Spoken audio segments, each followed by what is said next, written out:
Some men rule empires. Some men make other men disappear with a single phone call. Some men sit at the top of the world and feel nothing but cold. Damien Ashcroft was all three. He had survived assassinations, betrayals, and federal investigations that would have buried lesser men beneath concrete. But nothing. Not a bullet, not a traitor, not the weight of every sin he had ever committed. Nothing broke him the way a tiny silver bracelet and 7 words written in his wife's handwriting did.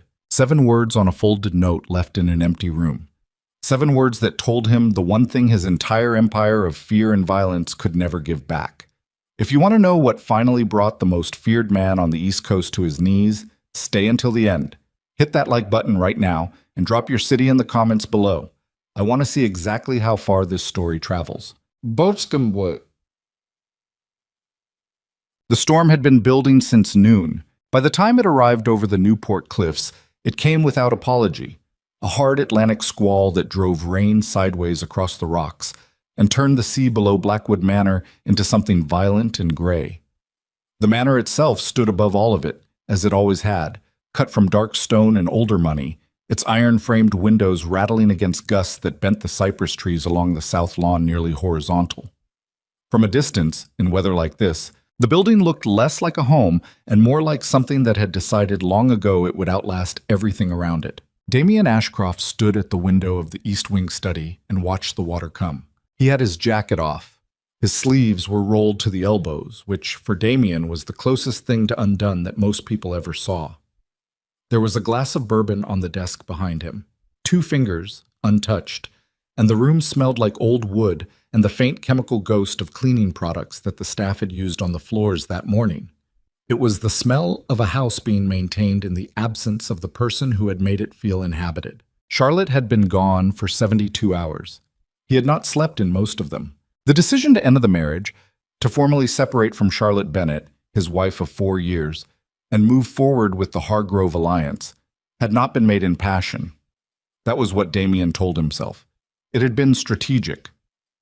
The Hargrove family controlled 3 ports along the mid-Atlantic seaboard and had financial connections inside the state legislature that Damien's organization needed badly enough to override personal sentiment.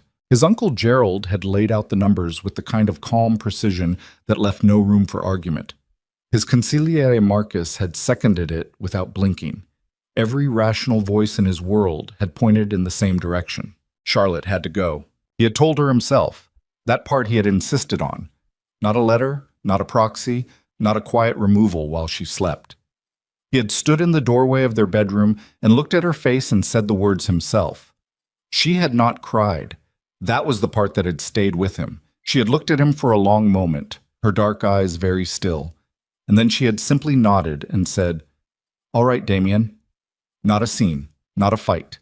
She had packed a single bag and she had walked out, and the last thing he had heard was the sound of her shoes on the marble floor of the front hall growing fainter until they stopped. He had stood in that doorway for a long time after she left. He was still trying to figure out what that sound meant. The decision to check her room had not been planned. He had told himself he was going to the East Wing to retrieve a document from the secondary safe. Account ledgers that Marcus needed reviewed before the end of the week.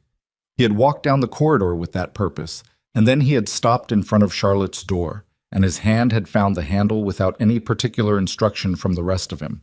Her room was immaculate, not because she had cleaned it. The staff had already been through. The bedding had been stripped and replaced with fresh linens folded in the particular geometric way the housekeeper favored. The vanity was bare. The small collection of novels she kept on the window ledge was gone.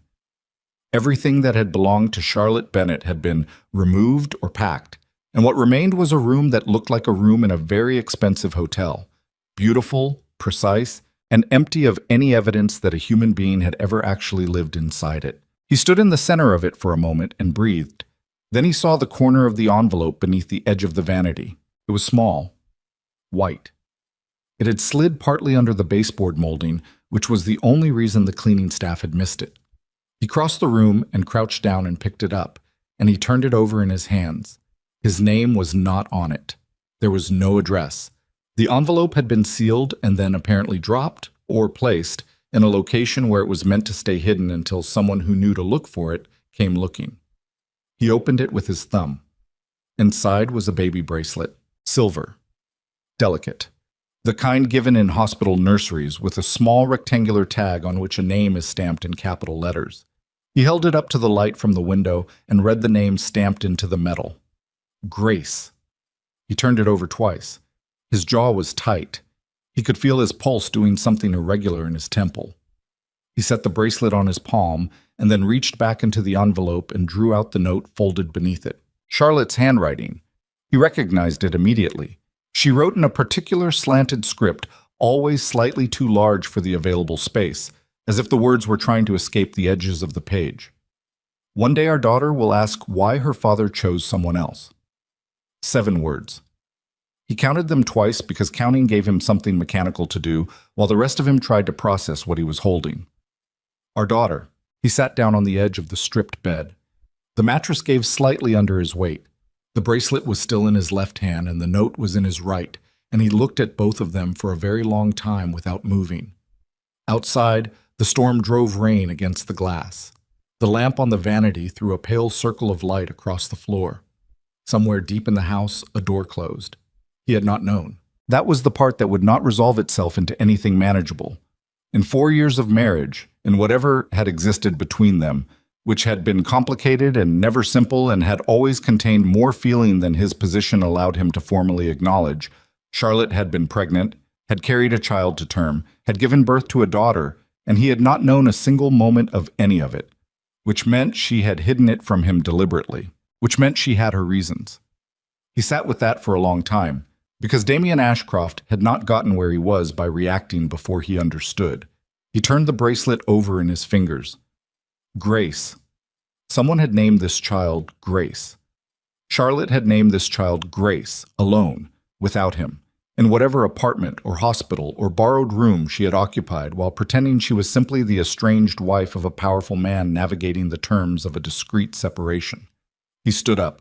He walked to his study, past the bourbon he still did not touch, and picked up his phone and called Marcus. Marcus Reyes picked up on the second ring. His voice had the slightly flattened quality of a man who had been awake for a long time and was not going to admit it. "Tell me something happened," Marcus said. "Find her," Damien said. A brief pause. "Charlotte? Charlotte. And find out everything she was doing in the 6 months before she left. Medical appointments, hospital records, anything with her name on it. I want it all." Another pause, longer this time. When Marcus spoke again, his voice was careful. "Damien, what did you find?" "Find her first, then we'll talk." He hung up. He stood at the window of his study and looked at the storm and felt the bracelet in his jacket pocket where he had placed it, pressed against his ribs. The weight of it was absurd. It weighed almost nothing. A few grams of silver and a stamped name, but he could feel it with every breath, like a finger pressed against a bruise. He had a daughter. Her name was Grace, and her mother had taken her and disappeared, which meant Charlotte Bennett was either running from him or running from something else entirely. And until he knew which, he could not afford to feel anything he was currently feeling. He picked up the bourbon. He drank it. Then he poured another and left it on the desk and went to work. Marcus Reyes had been with Damien Ashcroft for 11 years. He had joined the organization young and angry, a former corporate attorney who had made the transition to criminal law, and then further still into the kind of work that did not get written down in any official capacity. He was precise, cynical, and possessed of an almost supernatural ability to locate information that other people believed was safely hidden. He called back in 4 hours. She was pregnant, he said. Confirmed. She delivered in a private clinic in Providence 8 months ago. The clinic has no record of the father's name on any of the paperwork. She paid cash for the delivery, which cost her a significant amount, which means she had money set aside that she didn't want tracked. Damien said nothing. The child's name on the birth certificate is Grace Eleanor Bennett. No father listed. Marcus paused. She used Bennett rather than Ashcroft. Where is she now? Working on it. She covered her trail well, which either means she had help or she's smarter about this than either of us gave her credit for. Another pause. Damien, I have to ask. Don't. Did you know Svet? I did not know, Damien said. The words came out flat and even. If I had known Marcus, we would not be having this conversation because the last 4 months would have looked entirely different. I did not know. The silence on the line was the kind that contained a very large number of unspoken things. Marcus let it sit for exactly 1 beat before he moved on. I'll have a location for you within 48 hours. She can't have gone far on what she took with her. She left most of her accounts untouched, which is either a gesture of pride or she's established new ones under a different name. It's pride, Damien said, because he knew Charlotte, or he had believed he did. I'll call you, Marcus said, and the line went dead. Damien stood in his study until the storm outside reached its peak, the hour between midnight and 1 in the morning when the rain came down so hard it became white noise, when the sea below the cliffs could be heard even through the stone walls, a constant low roar like something enormous breathing. He stood there and thought about Charlotte's face when he had told her the marriage was over. That stillness, that single nod. She had already known she was leaving. She had already made her plans. She had looked at him and said, "All right, Damien," and walked out. And somewhere beneath whatever she was wearing that night, whatever she had packed into that single bag, she had known about Grace and chosen silence over any other possible response. He did not know whether to be furious or devastated or some third thing that did not have a clean name. He settled for neither. He settled for cold, because cold was what worked. Cold was what had kept him alive and functioning and at the top of a criminal organization for 15 years. Cold was what he was best at. He just was not sure for the first time in a very long time that being best at it was going to be enough. The apartment on Clement Street in Boston was on the 4th floor of a building that had seen better decades. The elevator worked approximately 60% of the time. The radiators knocked in cold weather. The hallway outside 4C smelled perpetually of someone's cooking, cumin and onion and whatever oil they used, drifting through the thin walls at predictable hours. The windows overlooked a narrow alley, and if you pressed your forehead to the glass at a specific angle, a slice of gray sky above the rooftops of the next block. Charlotte Bennett had chosen it because it was unremarkable in every possible way. She had chosen it because a woman raising an infant alone, paying cash for her first month and last month without offering anything about herself beyond a first name and a local reference she had arranged beforehand, did not attract attention in a building like this. The neighbors were busy with their own survival. The landlord was an older man who lived in New Hampshire and managed the property through a management company. Nobody here was paying attention to Charlotte, and that was the point. Grace was asleep in the second-hand crib wedged between the window and the far wall of the bedroom. Charlotte stood in the kitchen doorway and watched her daughter breathe. Grace slept with her fists clenched, which she had done from the first days in the clinic in Providence. Small hands balled tight against whatever was coming, as if even in sleep she was preparing for difficulty. She had Damien's jaw. Charlotte had noticed it immediately after the birth, and had spent a significant amount of time since then deciding how she felt about that particular genetic inheritance. The answer was complicated. It was always complicated when it came to Damien. She moved to the small kitchen table and sat down in front of the laptop she used for her remote accounting work. She had 2 clients, both small businesses, both acquired through a freelance platform under the name Charlotte Wells, and the work was enough to cover the rent and food and Grace's necessities with a small margin left over for emergencies. It was not the life she had come from.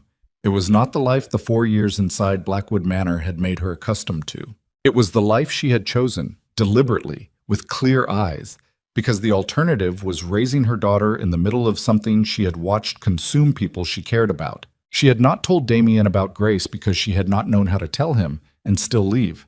That was the truth she returned to in the honest hours after midnight when Grace slept and the apartment settled into quiet.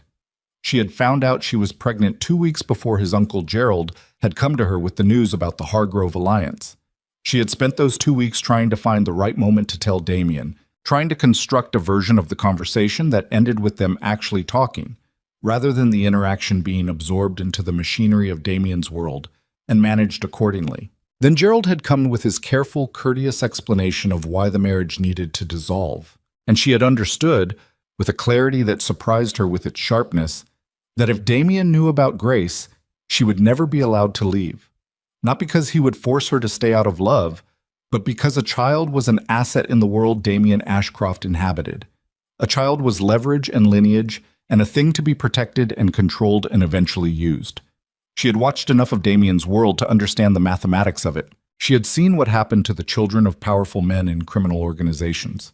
She had made her decision with her hand pressed flat against her still flat stomach in the bathroom of the East Wing, looking at herself in the mirror, and she had thought, not Grace, not my daughter, not this life. She had left the bracelet and the note in a moment of something she could not fully defend. A moment of grief, maybe. Or something more pointed than grief. A desire to make sure that at least one person in the world understood what she had given up and why. She had not meant for Damien to find it immediately.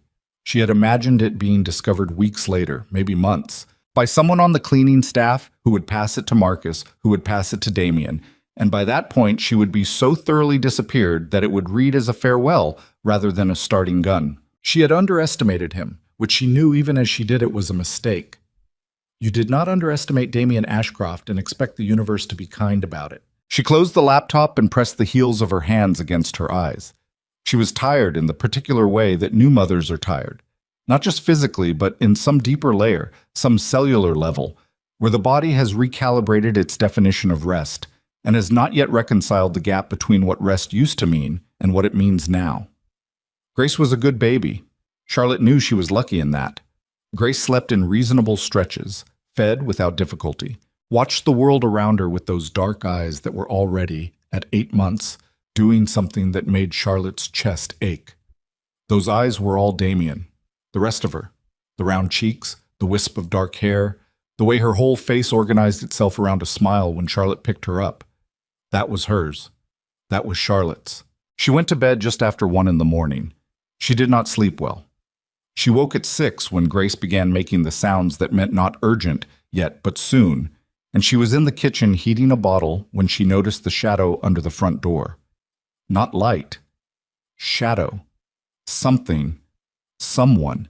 Standing close on the other side of the door, blocking the thin strip of hall light that normally showed beneath the gap in the old frame. She stood very still with the bottle in her hand and waited. The shadow moved. Footsteps down the hall. Gone. She told herself it was a neighbor. She told herself it was nothing. She did not entirely believe herself, but she had Grace to feed and the morning to get through.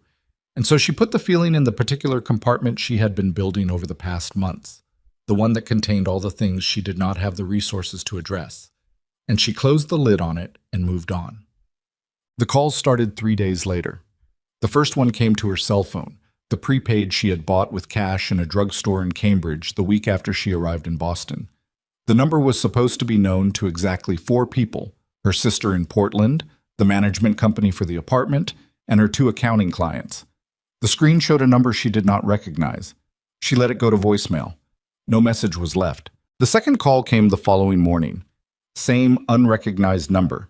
She answered it this time because silence on the other end of an unknown number was one thing, but silence followed by silence was starting to feel like a pattern. The line was open.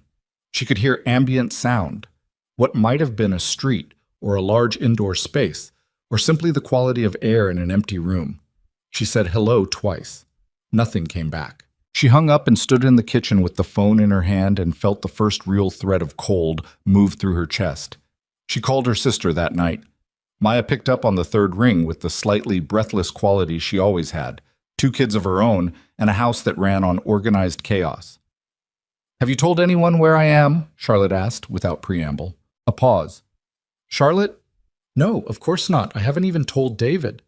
Maya's husband, who worked in finance and knew nothing about anything related to the Ashcroft name. "Why? What happened?" "Nothing," Charlotte said.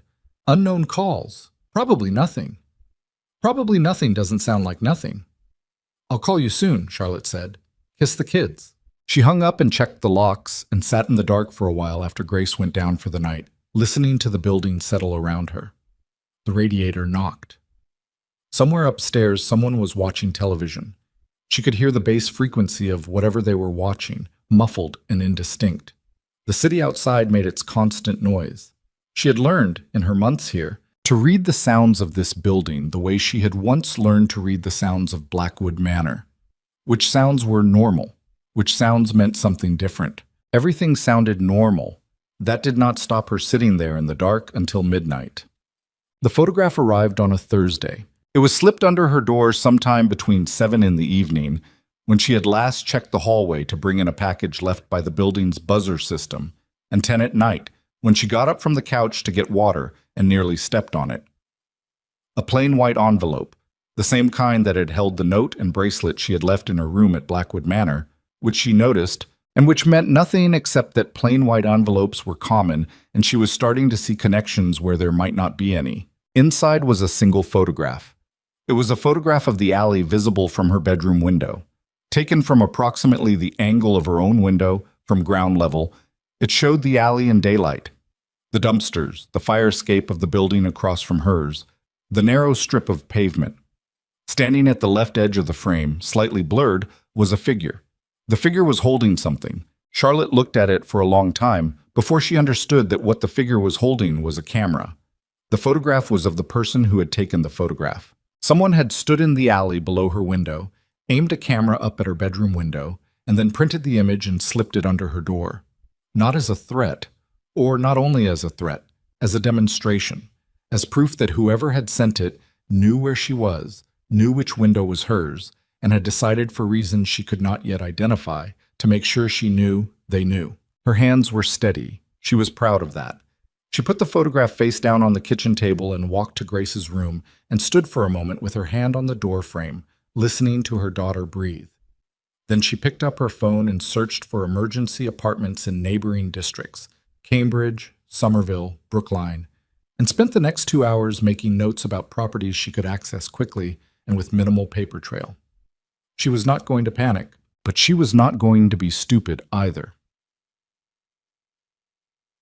What Charlotte did not know, could not have known, sitting at her kitchen table with a photograph face down beside her laptop, was that the photograph had not been sent by Damien. Damien's investigators, working quietly through the networks he controlled, had located her building 2 days earlier. They had confirmed her presence, confirmed the infant, confirmed the name on her lease application. One of his men, a careful, methodical former intelligence contractor named Stills, had filed the report to Marcus, who had filed it to Damien, and Damien had spent those 2 days sitting with the information without acting on it. He had his reasons for the pause. He was not the only one who had found her. Marcus had flagged it the morning after Stills's report came in. A second surveillance presence in the neighborhood of Charlotte's building, unconnected to any of Damien's own people. Professionals. Good ones. Patient. They had been watching the building for at least a week before Damien's team even arrived in Boston, which meant they had located Charlotte through means that did not run through Damien's organization, which meant someone else had known about Grace, or suspected it, before Damien did. Marcus had come to Blackwood Manor in person to deliver that assessment. He sat across from Damien in the study, hands flat on his knees, and laid it out with the economy of language he used for things that were genuinely serious. The signature on the surveillance pattern matches a methodology we've seen from the Caldwell Network, Marcus said. Specifically, their intelligence acquisition division, the same people who ran the Portsmouth operation in 2019. The Caldwell Network has been inactive for 3 years. It's been quiet, Marcus said. That's not the same thing. And whoever activated them, whatever they were asked to acquire, they found Charlotte before we did, which tells me they had a head start. They were looking for her before you found the bracelet. Damien looked at him. How long before? Based on the surveillance footprint, at least 6 weeks. The room was quiet for a moment.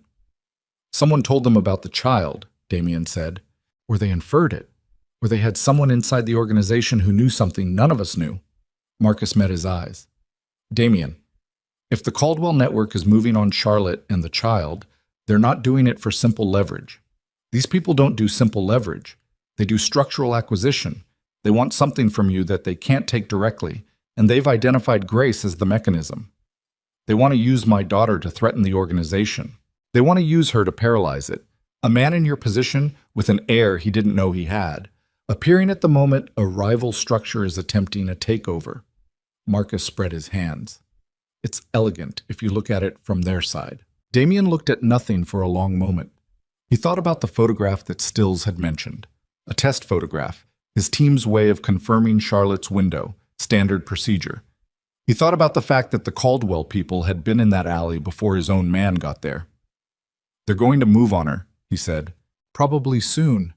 Now that we've both confirmed her location, the clock runs differently. They know we know where she is. They know if we get to her first, the leverage disappears. Damien stood up.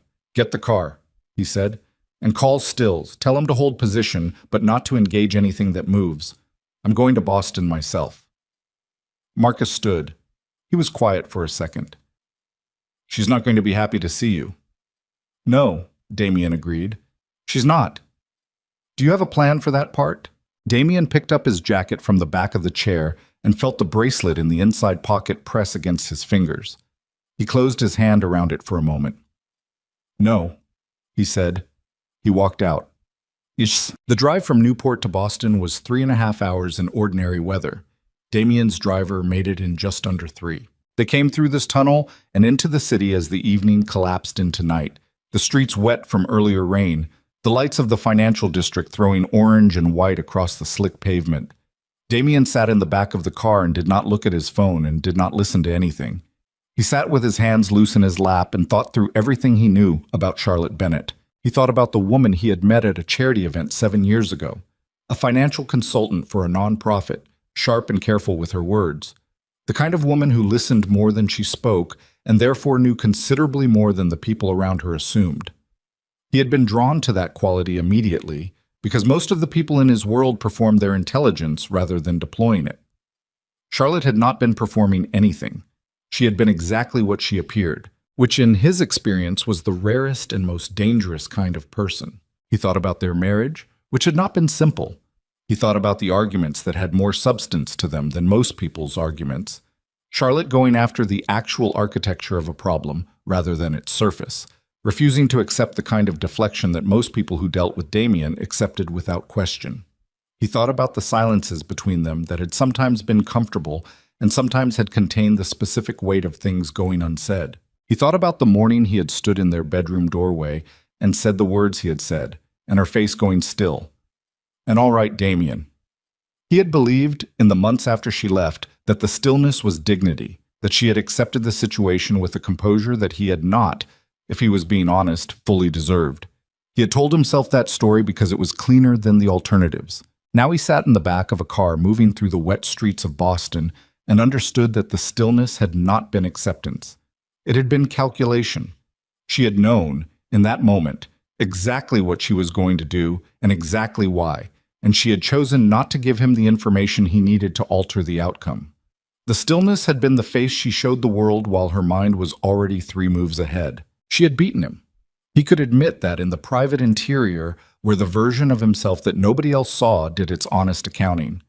She had looked at her situation and chosen the most effective possible action, and she had executed it cleanly. And if Marcus's people had not been specifically looking for traces of her medical history, she might have remained completely invisible for years. He respected it even as it gutted him. The car stopped on a block of mid-century brick apartment buildings. Stills was at the curb, a lean man in a dark jacket who did not look like anything in particular, which was the whole point. "Any movement?" Damien said. "Quiet.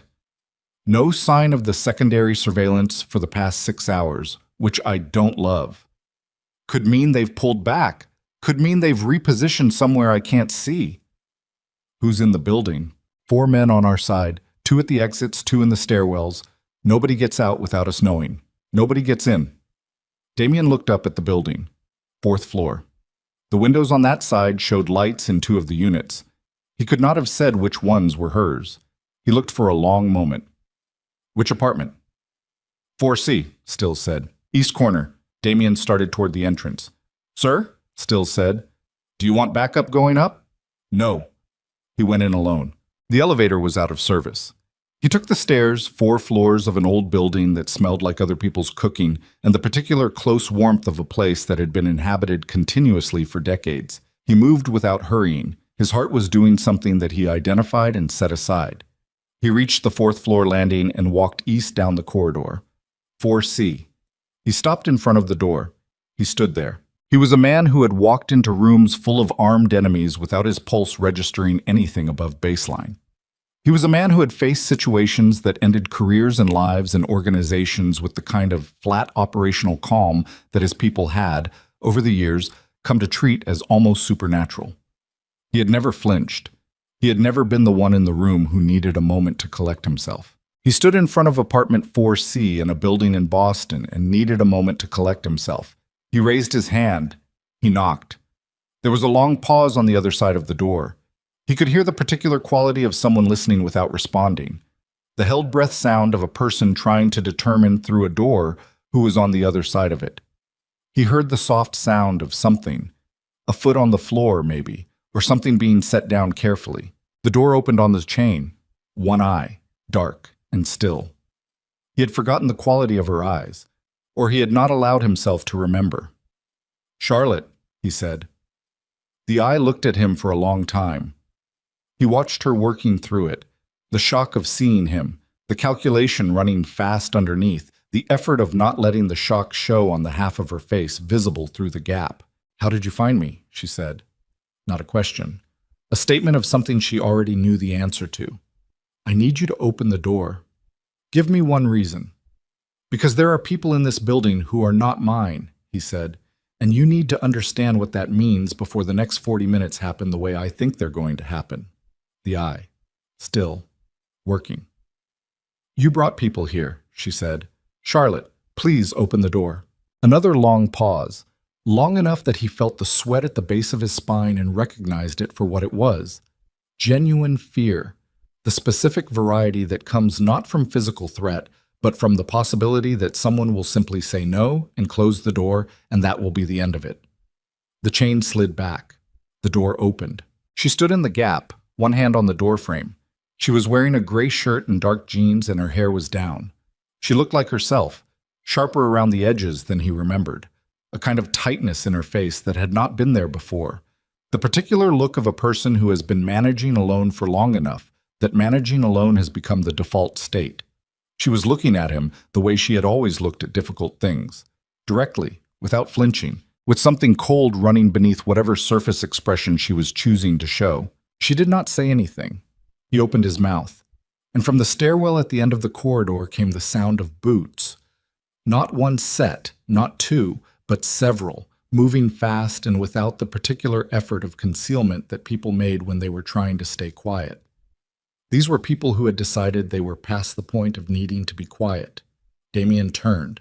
The first man came through the stairwell door at a run, weapon already drawn. He was followed by 4 more. Damien had a single second. 1 second in which the whole shape of the situation snapped into perfect clarity, in which he understood that the Caldwell people had not pulled back, had not repositioned, had been waiting for exactly this moment, had perhaps even been waiting for him specifically, knowing that he would come himself, knowing that his presence would mark the location beyond any possible ambiguity. He turned back to Charlotte. "Inside," he said. "Now, get Grace and get to the back of the apartment." Her eyes went wide, not with surprise at the name, but with something larger, something that crossed her face in the single second before training took over and she did exactly what he said. The first shot hit the doorframe. Damien was already moving. The first shot took a chunk out of the doorframe 6 inches above Charlotte's head. Damien was already through the door before the plaster stopped falling. He hit it with his shoulder and drove it shut behind him, and threw the deadbolt in a single motion that his body performed without consulting the rest of him. He had his weapon out, a compact 9mm he carried at the small of his back, which Charlotte's eyes went to immediately with an expression that was not surprise but something older and more tired than surprise. "Back room," he said. "Now." I know where Grace is. Go." She went. He gave her 2 seconds and then followed, keeping low, moving along the wall away from the windows. The apartment was small. He took it in as he moved through it, the particular sparse quality of a person who has arranged their life around function rather than comfort, the second-hand furniture, the laptop on the kitchen table, the baby monitor on the counter beside the sink, a life assembled from careful choices, a life that had no room in it for anything that was not necessary. He reached the bedroom doorway and stopped. Charlotte was at the crib. Grace was awake. Apparently the shot had been enough to pull her up from sleep, and Charlotte had her up and against her shoulder in the particular tight hold of a mother with a threat in the building. Grace was not crying. She was making a small, uncertain sound, her face pressed to Charlotte's neck, her tiny fist closed around a fistful of Charlotte's shirt. Damien looked at his daughter for the first time. It lasted maybe 2 seconds. The situation did not allow for more than 2 seconds, but in those 2 seconds, something happened in the region of his chest that he did not have a word for, and did not try to name.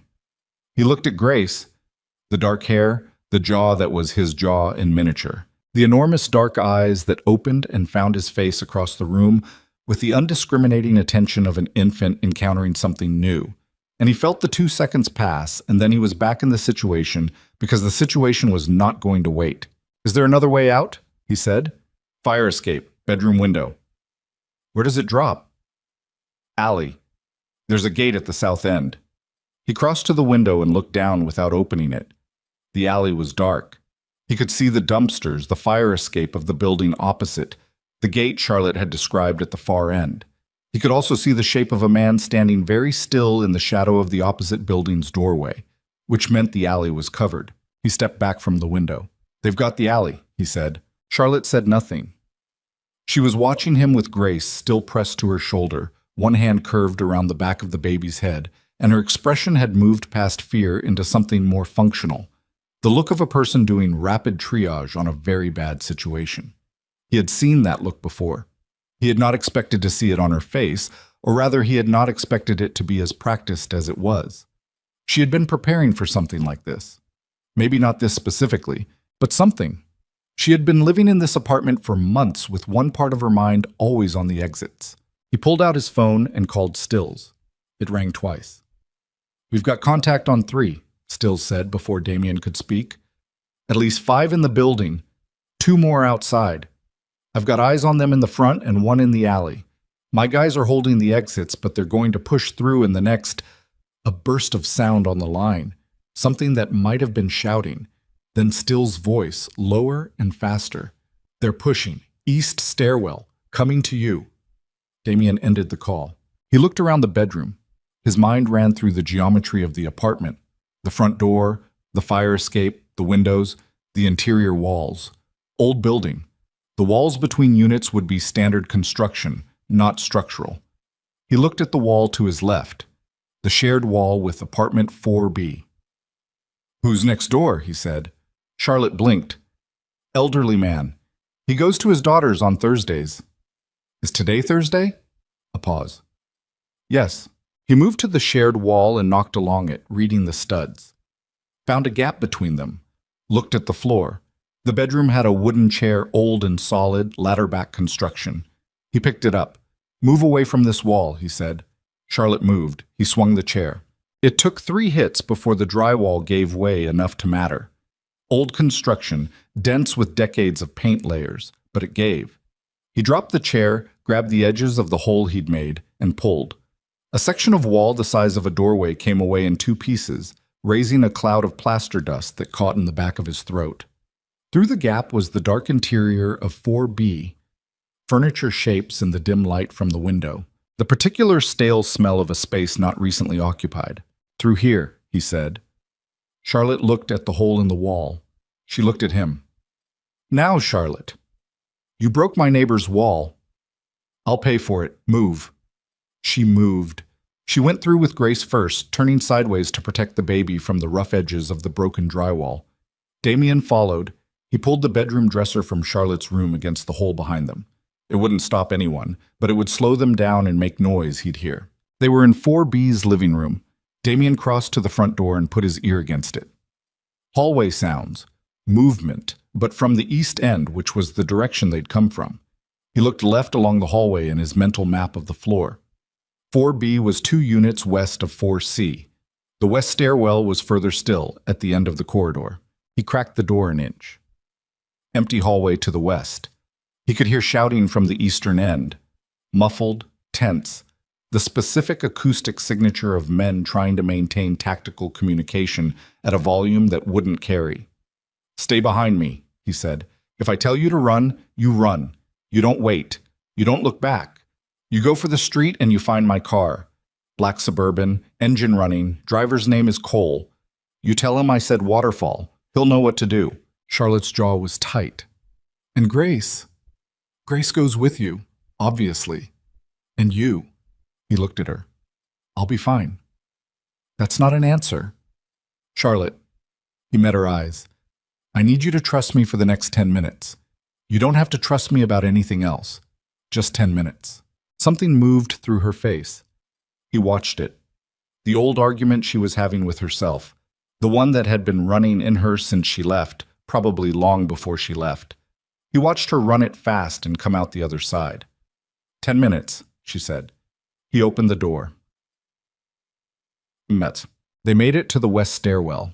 He went down with her behind him, his back to the wall on the curves, weapon up. The stairwell was clear to the second floor, and then it wasn't. A single man coming up from below, moving fast, who came around the landing turn and found Damien already there and had approximately half a second to process that before Damien put him down with 2 strikes that were not gentle and left him folded against the railing, breathing but absent from the immediate situation. Charlotte stepped over the man's legs without breaking stride. She was holding Grace tightly enough that the baby had stopped making sounds and was simply watching the world go by with those enormous eyes that were taking everything in and storing it somewhere. Ground floor. The lobby. Damien looked through the glass panel beside the front entrance. The street outside, Cole in the Suburban at the curb, engine running exactly where he should be. One of the Caldwell people was visible on the sidewalk 30 feet to the north, looking the wrong direction. He's going to turn around in about 8 seconds, Damien said quietly. When I open that door, you walk. Don't run, walk directly to the car. Head down. Don't look at him. Walking with an infant toward a running car isn't exactly inconspicuous. It's more inconspicuous than running. Walk. He opened the door. Charlotte walked. She was good at it. He had not anticipated, in the abstract, how good she would be at it, but she walked out of that building with Grace against her shoulder and her head slightly down, and the measured pace of a woman leaving her apartment building in the evening, which in a different context was exactly what she was. Cole saw her immediately and had the rear door open before she reached the curb. She got in. The door closed. The man on the sidewalk turned. He looked at the Suburban. He looked at Damien in the doorway. He made the calculation that Damien had already made for him and reached for his radio. Damien was already across the sidewalk and in the car, and Cole had the Suburban moving before the man had the radio to his face. They drove for 20 minutes without anyone speaking. Cole took them out of Clement Street and into the broader grid of the city, making turns without being asked. He knew how to break a tail, which was one of the reasons Damien had him. Grace had gone quiet in the way of infants who have passed from distress into something like shock and come out the other side into exhaustion, her eyes heavy, her body loose against Charlotte's. Charlotte sat in the far corner of the back seat. Damien sat on the opposite side. The distance between them was perhaps 4 feet and felt considerably larger. He watched the city go past the window and let the adrenaline finish burning through his system in the controlled way he'd practiced for years. Not suppressing it, which was a good way to make mistakes in the following hours, but letting it metabolize, letting his heart rate come back down, letting his hands settle. "Where are you taking us?" Charlotte said. "Not him. Us." He noted that.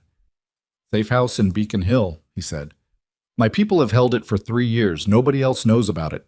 She looked at him. "Nobody from your organization. Nobody who wants to use you to get to me. That covers most of your organization, doesn't it?" He looked at her. She wasn't being cruel. She was being accurate, which was a different thing, and they both knew the difference. "You knew," she said. He waited. "You knew they were already watching me before you came. That's what you meant in the hallway, people in the building who aren't mine." She shifted Grace slightly, smoothing one hand over the baby's back. "You came because they were moving, not just to see me." "Both," he said. "It was both. But you would have come tonight regardless." He looked at her directly. Yes, she absorbed that. She looked down at Grace, whose eyes had closed completely, whose breathing had taken on the deep, regular quality of genuine sleep. She looked at him again. "How long have they been watching me?" "At least 6 weeks. Before you found the note." "Before I found the note." He watched that land. He watched her work through it, the implication that she had been located by hostile people before she had made any move that might have led Damien to her, which meant her cover had failed through a channel she had not anticipated and could not have controlled. He watched the specific frustration of a careful person confronting the limits of what care can prevent. "How?" she said. "I don't know yet. I'm going to find out. Someone in your organization knew about Grace." "Possibly. Before you did." "Yes." The word sat between them. She looked out the window. I protected her, she said, very quietly. Not to him exactly. To herself, or to Grace, or to no one in particular. I made every decision I made to protect her from exactly this. And someone still found us. You did protect her, he said. She's in this car. Because you showed up. She looked at him, and there was something in it that was not gratitude. Or not only gratitude. There was the other thing, the older thing, which I didn't plan for. I know. I planned for everything except you. He did not respond to that, because there was nothing to respond to that would not make things worse or better in ways the current situation could not support. The car moved through the city. The rain had started again, a light persistent drizzle that streaked the windows. Cole drove without speaking. Grace slept. The Beacon Hill safe house was a brownstone on a narrow side street, indistinguishable from its neighbors. Stills met them at the door. He had come a different route, arriving 12 minutes ahead of them, which meant he'd driven fast and not carefully. There was a cut above his eyebrow from something that had happened in the building. He didn't mention it. Damien didn't ask. Inside, the ground floor was a clean, functional space, good furniture, adequate kitchen, no personal touches.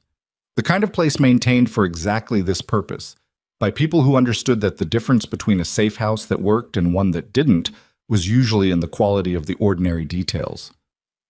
Charlotte stood in the entryway with Grace against her shoulder and looked around. She needs a place to sleep, she said. Stills was already moving toward the back bedroom. Crib's set up, he said. We keep one here. Charlotte looked at Damien. He could see the question she did not ask. He answered it. I had them prepare it when I left Newport, he said, before I knew what I'd find when I got here. She looked at him for a moment. Then she followed Stills. He waited in the main room. He could hear her in the back, the low sounds of a baby being settled, the particular hush of a parent moving quietly around a sleeping child. He stood in the center of the room and looked at nothing. Marcus called. The building on Clement, Marcus said. 3 of the Caldwell people are in custody. My guys held 2 exits. The others got out. We're tracking. Who gave them Charlotte's location? Damien said. A pause. The specific pause of someone who has an answer they are measuring before they deliver. Damien, Marcus said, tell me. The information trail runs back through 2 intermediaries and then stops at a source inside the Newport operation, someone who would have known about Charlotte's medical appointments, her schedule, her movements in the months before she left. Another pause. It runs through Gerald. Damien stood very still. Gerald gave them the information, he said. I can't confirm it was Gerald directly. What I can confirm is that the information passed through a financial account connected to Gerald's secondary holdings. That's either evidence or the best constructed frame I've ever seen. Damien's uncle, the man who had come to him with the numbers about the Hargrove alliance, the man who had laid out, with calm precision, why the marriage needed to dissolve, the man who had, it was now apparent, specific reasons for wanting Charlotte Bennett removed from the picture. Reasons that had nothing to do with port access or legislative connections. Keep digging, Damien said. I want everything. Full chain of evidence before I move on it. Understood. And Damien, if Gerald knew about Grace before you did, and he was feeding that information to the Caldwell network, then he knew the plan from the beginning, Damien said. He knew they were going to use her. He set the whole thing up. That's what the evidence suggests. Damien ended the call. He stood in the safe house in Beacon Hill and felt something move through him that was colder and more deliberate than anger. Anger was fast and imprecise. What he was feeling was slower than that, older. The particular quality of feeling that came when betrayal was not a surprise, but a confirmation. When the shape of something you had suspected finally resolved into the shape of the thing itself. Gerald had arranged the separation. Gerald had arranged the engagement to the Hargrove daughter. Gerald had, it appeared, known about Grace and deliberately withheld that information, while simultaneously feeding it to a rival organization that intended to use a child as a mechanism for dismantling Damien's empire. His uncle. 11 years of trust. 11 years of counsel. She's asleep. He turned. Charlotte was in the doorway. She had washed her face. He could see that, the faint traces of the earlier tension rinsed away, replaced with the more sustainable fatigue of someone in the middle of a long emergency. She looked at him with an expression he could not immediately categorize. "You have that look," she said. "What look?" "The one where you've just understood something bad and you're deciding what to do about it." He looked at her. "Gerald," he said. She was quiet for a moment. "Your uncle. He's the source. The people who found you, the information that led them to you, it runs back through Gerald." She absorbed that. She crossed to the small kitchen area and filled a glass from the tap and drank it and set it down. She was quiet for long enough that he thought she might not respond. "He came to me," she said, "before you did, before the conversation in the bedroom." Damien went still. "Gerald came to tell you about the Hargrove alliance," he said. "Gerald came to tell me that you had already agreed to it, that you had been in negotiations for 2 months, that the Hargrove engagement was already, for practical purposes, settled, and that the most dignified thing I could do was to accept the terms of a quiet separation before it became something less quiet." She looked at him across the room. "He was very courteous about it. He brought documents." Damien said nothing. "I believed him," she said. "I had no reason not to. He's your uncle and your consigliere, and every piece of information he gave me was internally consistent, and—" She stopped. She pressed her lips together briefly. "I believed him, and I decided that night that I was not going to let Grace grow up in the middle of whatever was coming next. So I made my plans." The room was very quiet. "Charlotte!" His voice came out lower than he intended. "I never agreed to any of it. The Hargrove conversations were preliminary. Nothing was settled. I had not—" He stopped. Started again. "I came home that afternoon and you were gone. Gerald told me you had decided to leave, that the pressure of the situation had become too much, that you had taken your things and—" He stopped again because the expression on her face had changed. She was looking at him with something that was not quite belief and not quite its opposite. She was looking at him the way someone looks at a door they've been told is locked when someone finally hands them the key, wanting to believe the key is real, measuring it against 3 months of leaning on a locked door. "He told me you agreed," she said. "He told me you left."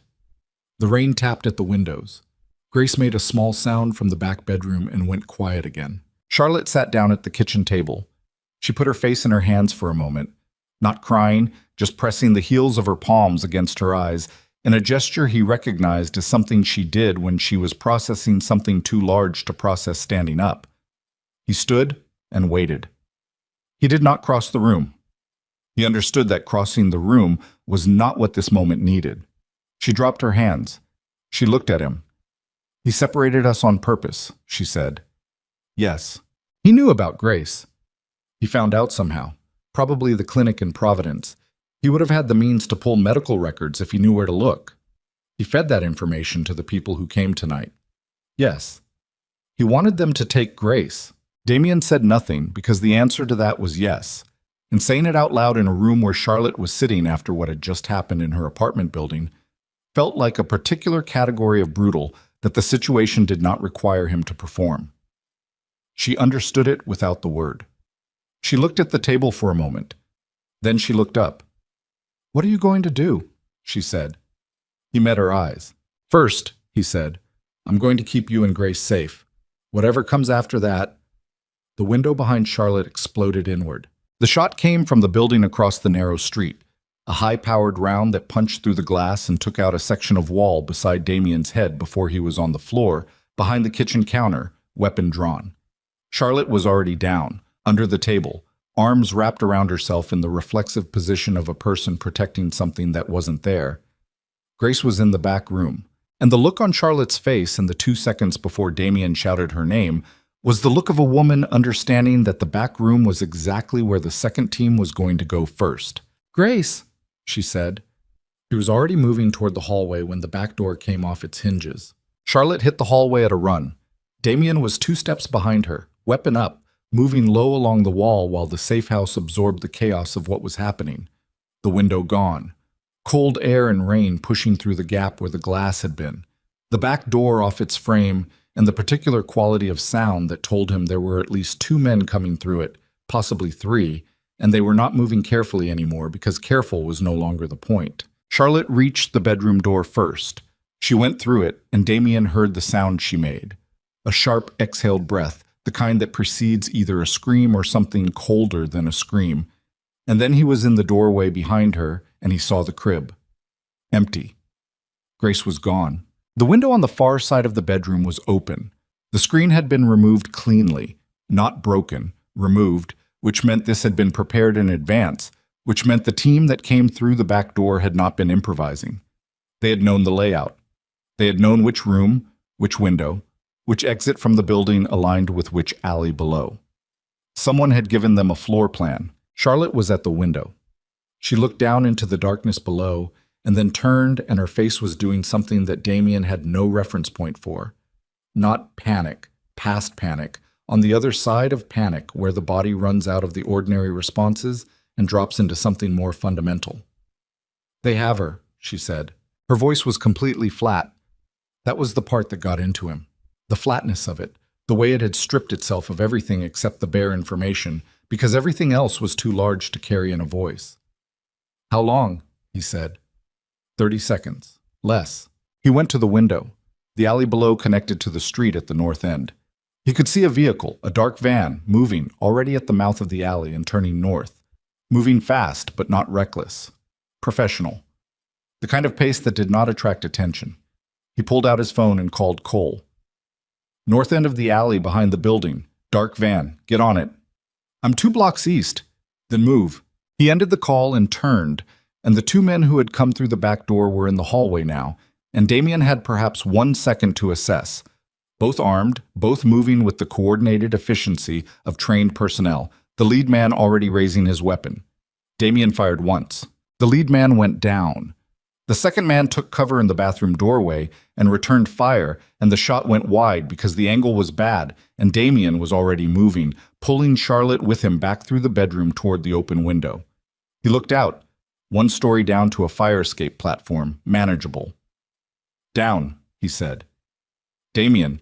Charlotte, down, now." She went over the sill without further argument, which told him the part of her brain that was still functional had made its calculation and accepted the outcome. He followed, pulling the window down behind him, buying seconds. The fire escape groaned under their combined weight, but held. He went down the ladder 1 level, caught the bottom rung, dropped the remaining distance to the alley floor. Charlotte dropped beside him a second later, landing without stumbling, and they were running before she was fully upright. Cole came around the north corner of the alley in the Suburban, headlights off, moving at walking pace, and they hit the side door at speed, and Cole accelerated before the door was fully closed. "The van?" Damien said. "Heading north on Revere Street. I've got it." "Stay with it." Cole drove.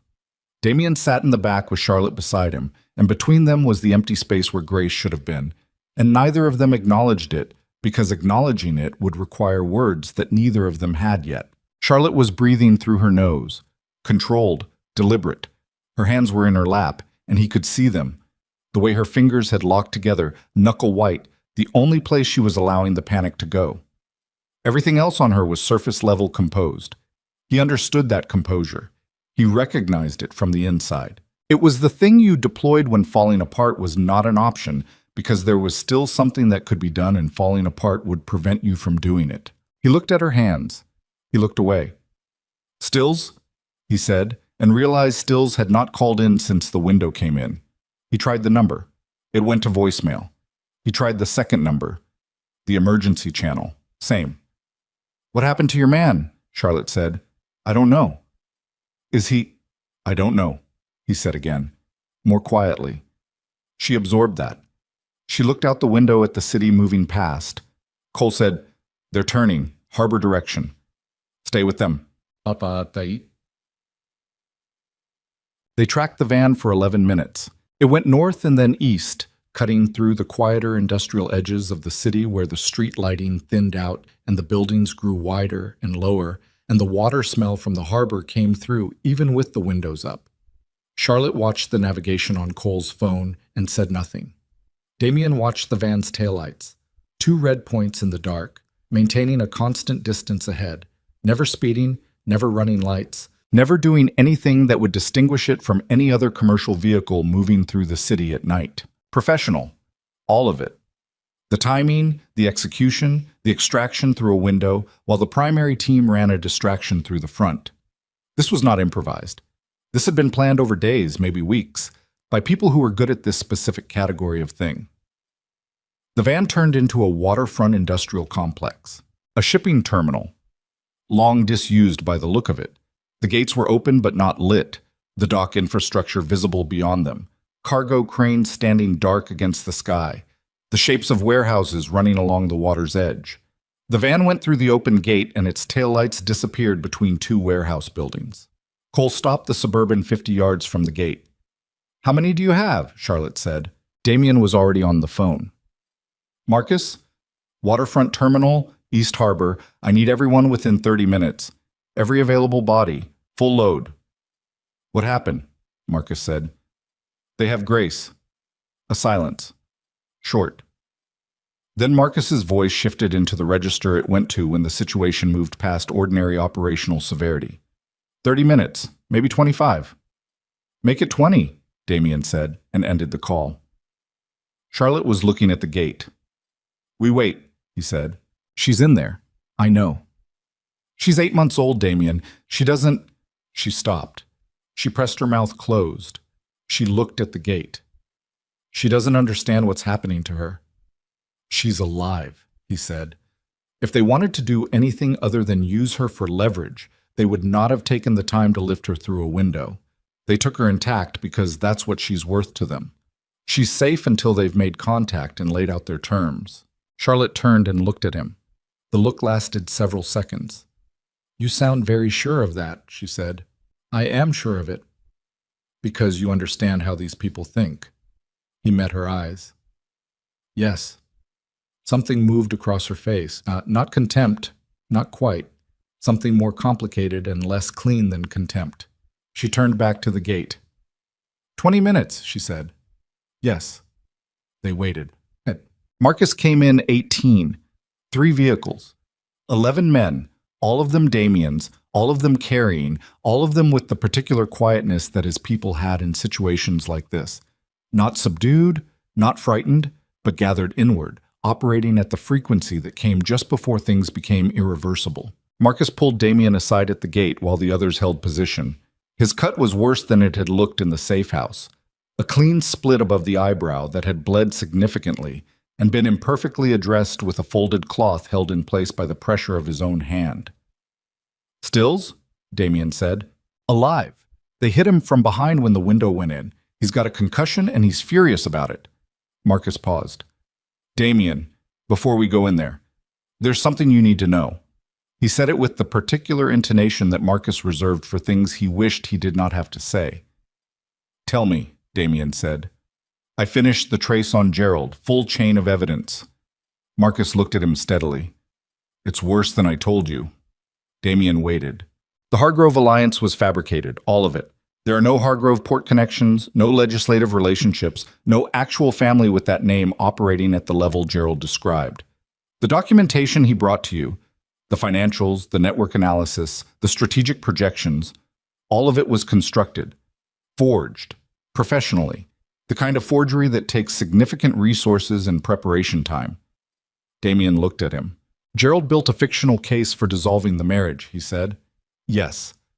Built it with enough specificity that it would pass scrutiny from anyone who wasn't actively trying to disprove it, which nobody was, because why would they be? You trusted him." The waterfront was quiet around them. The cranes stood dark against the sky. Somewhere in the complex ahead, his daughter was in a building he hadn't entered yet. "How long was he planning it?" Damien said. "Based on the financial trail, the payments to the forgery team, the initial contact with the Caldwell network, at least 2 years. Marcus let that land before he continued. "He's been in communication with the Caldwell organization for 2 years, Damien. He found out about Charlotte's pregnancy through a source at the Providence Clinic, someone on their administrative staff that he'd been paying as an informant for months, which tells me he was already watching Charlotte carefully before she even knew she was pregnant. 2 years. Damien stood with that number and turned it over the way he had turned the bracelet over in his fingers in Charlotte's empty room, trying to find the angle that made it smaller than it was.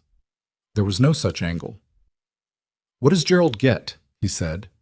If this works, if they use grace to force a dissolution of the organization, what does Gerald's arrangement give him? Marcus reached into his jacket and produced a folded document. 2 pages, printed, retrieved from somewhere in the preceding hours while all of this was simultaneously happening. He held it out. Damien took it and looked at it in the thin light coming off Cole's headlights. It was a restructuring agreement, a document outlining the transfer of operational control of the Ashcroft organization's primary holdings, the ports, the financial network, the protection arrangements along the eastern seaboard, to a management structure that appeared on first reading to be a legitimate consortium. On second reading, the controlling entity of that consortium was a shell company. On third reading, the beneficial owner of that shell company was a name Damien recognized from a different context entirely. Not crime, not finance, not politics, but a name attached to one of the oldest family rivalries in the Northeast criminal hierarchy. A name that his father had gone to war with 22 years ago and won, or believed he had won. He folded the document. He handed it back to Marcus. Gerald was working for Renner, he said. Gerald has been working for Renner for at minimum 2 years, Marcus said, possibly longer. Damien said nothing for a moment. Vincent Renner, 63 years old, operated out of Providence and had tentacles into every corrupt structure between New Haven and Portland.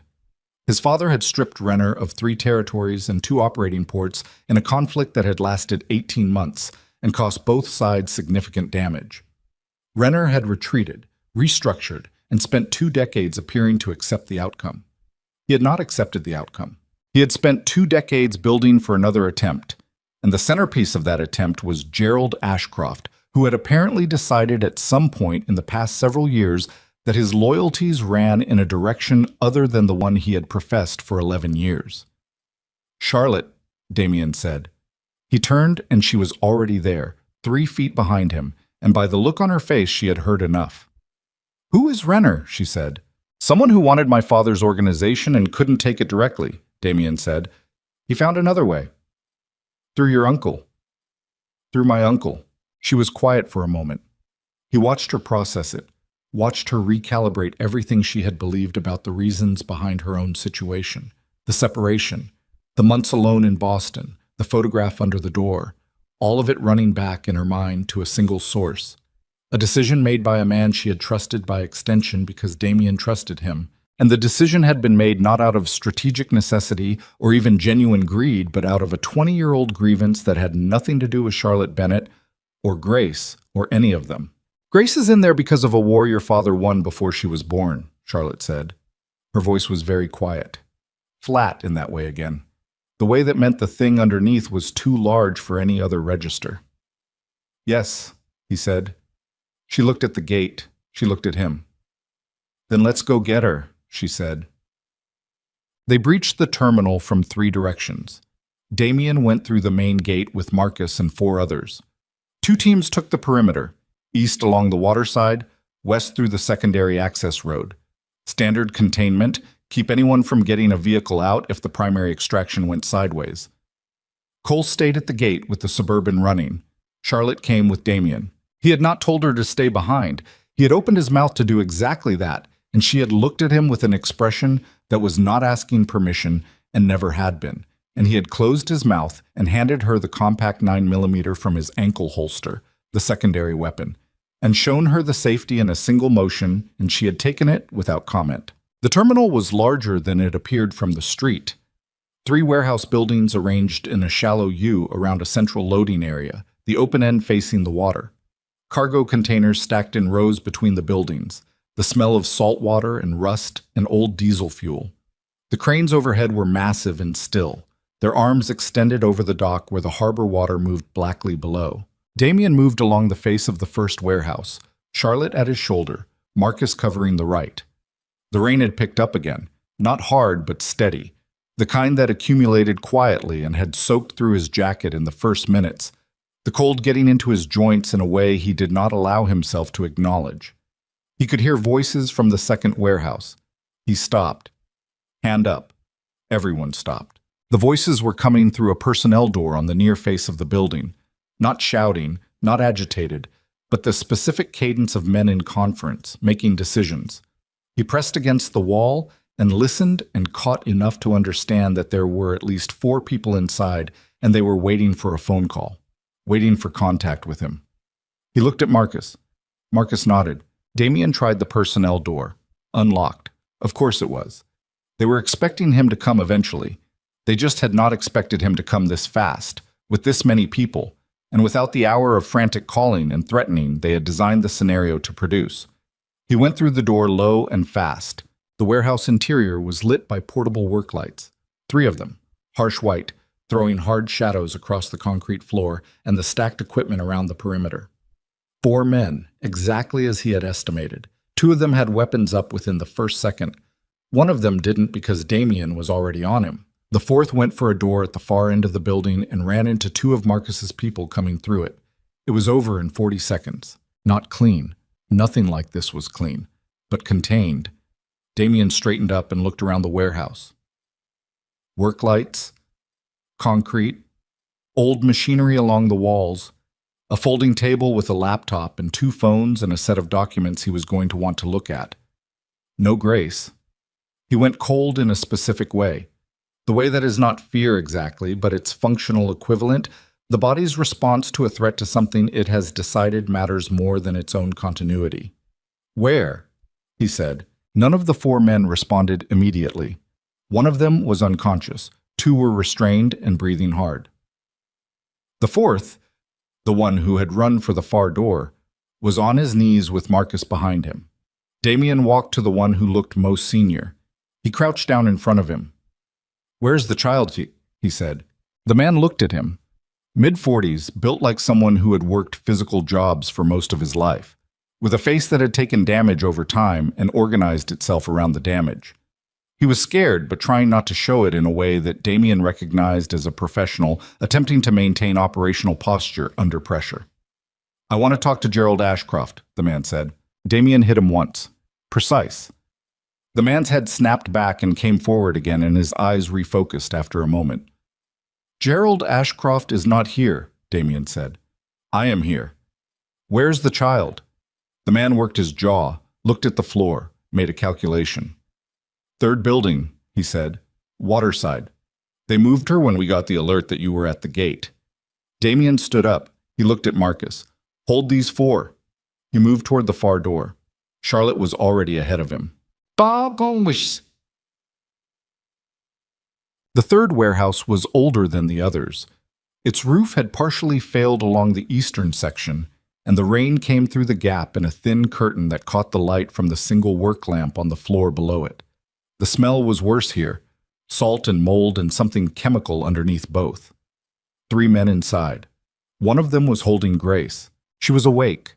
She was not crying. She had gone past crying into the particular silent watchfulness that infants arrive at when the world has become too unfamiliar for the ordinary responses to apply. Her eyes were open, and she was looking at the man holding her with an expression that Damien, in a different context, would have found almost funny.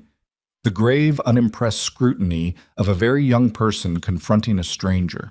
The man holding her was using her the way these people always used the things they had taken. As a shield and a statement simultaneously, positioned in front of him, arms underneath her in the hold of someone who knew that the people opposite him would not fire as long as he held her correctly. The other 2 men had weapons on Damien and Charlotte. Damien stopped. Charlotte stopped beside him. The man with Grace was not one of the 4 from the other warehouse. He was older, 60s maybe, with white hair cut close, and a face that carried the particular blankness of someone who had spent decades making operational decisions that he had learned to remove his feelings from. He was wearing a jacket that had gotten wet in the rain and did not appear to have noticed. He looked at Damien with the specific quality of a man who has been waiting for this specific moment for a long time. "I was beginning to think you weren't coming yourself," the man said. Damien looked at Grace. She was looking back at him with those enormous dark eyes. He kept his face arranged and looked at the man. "Renner sent you," he said. The man's expression shifted slightly. Not surprise. Acknowledgement. "Mr. Renner sends his compliments. He's had a long time to prepare for this conversation." 20 years, Damien said. "Your father was thorough. Mr. Renner has always admired thoroughness. He's tried to apply the same standard." The man adjusted his hold on Grace slightly. A small movement, entirely controlled, but Damien felt Charlotte go rigid beside him at the motion. The proposal is straightforward. We're not unreasonable people. The proposal, Damien said, a transfer of operational control, voluntary, documented. Your organization continues to function. You retain your properties, your legitimate holdings, your public profile. Mr. Renner acquires the infrastructure, the ports, the financial networks, the arrangements that took your family 40 years to build. He looked at Grace. The child is returned.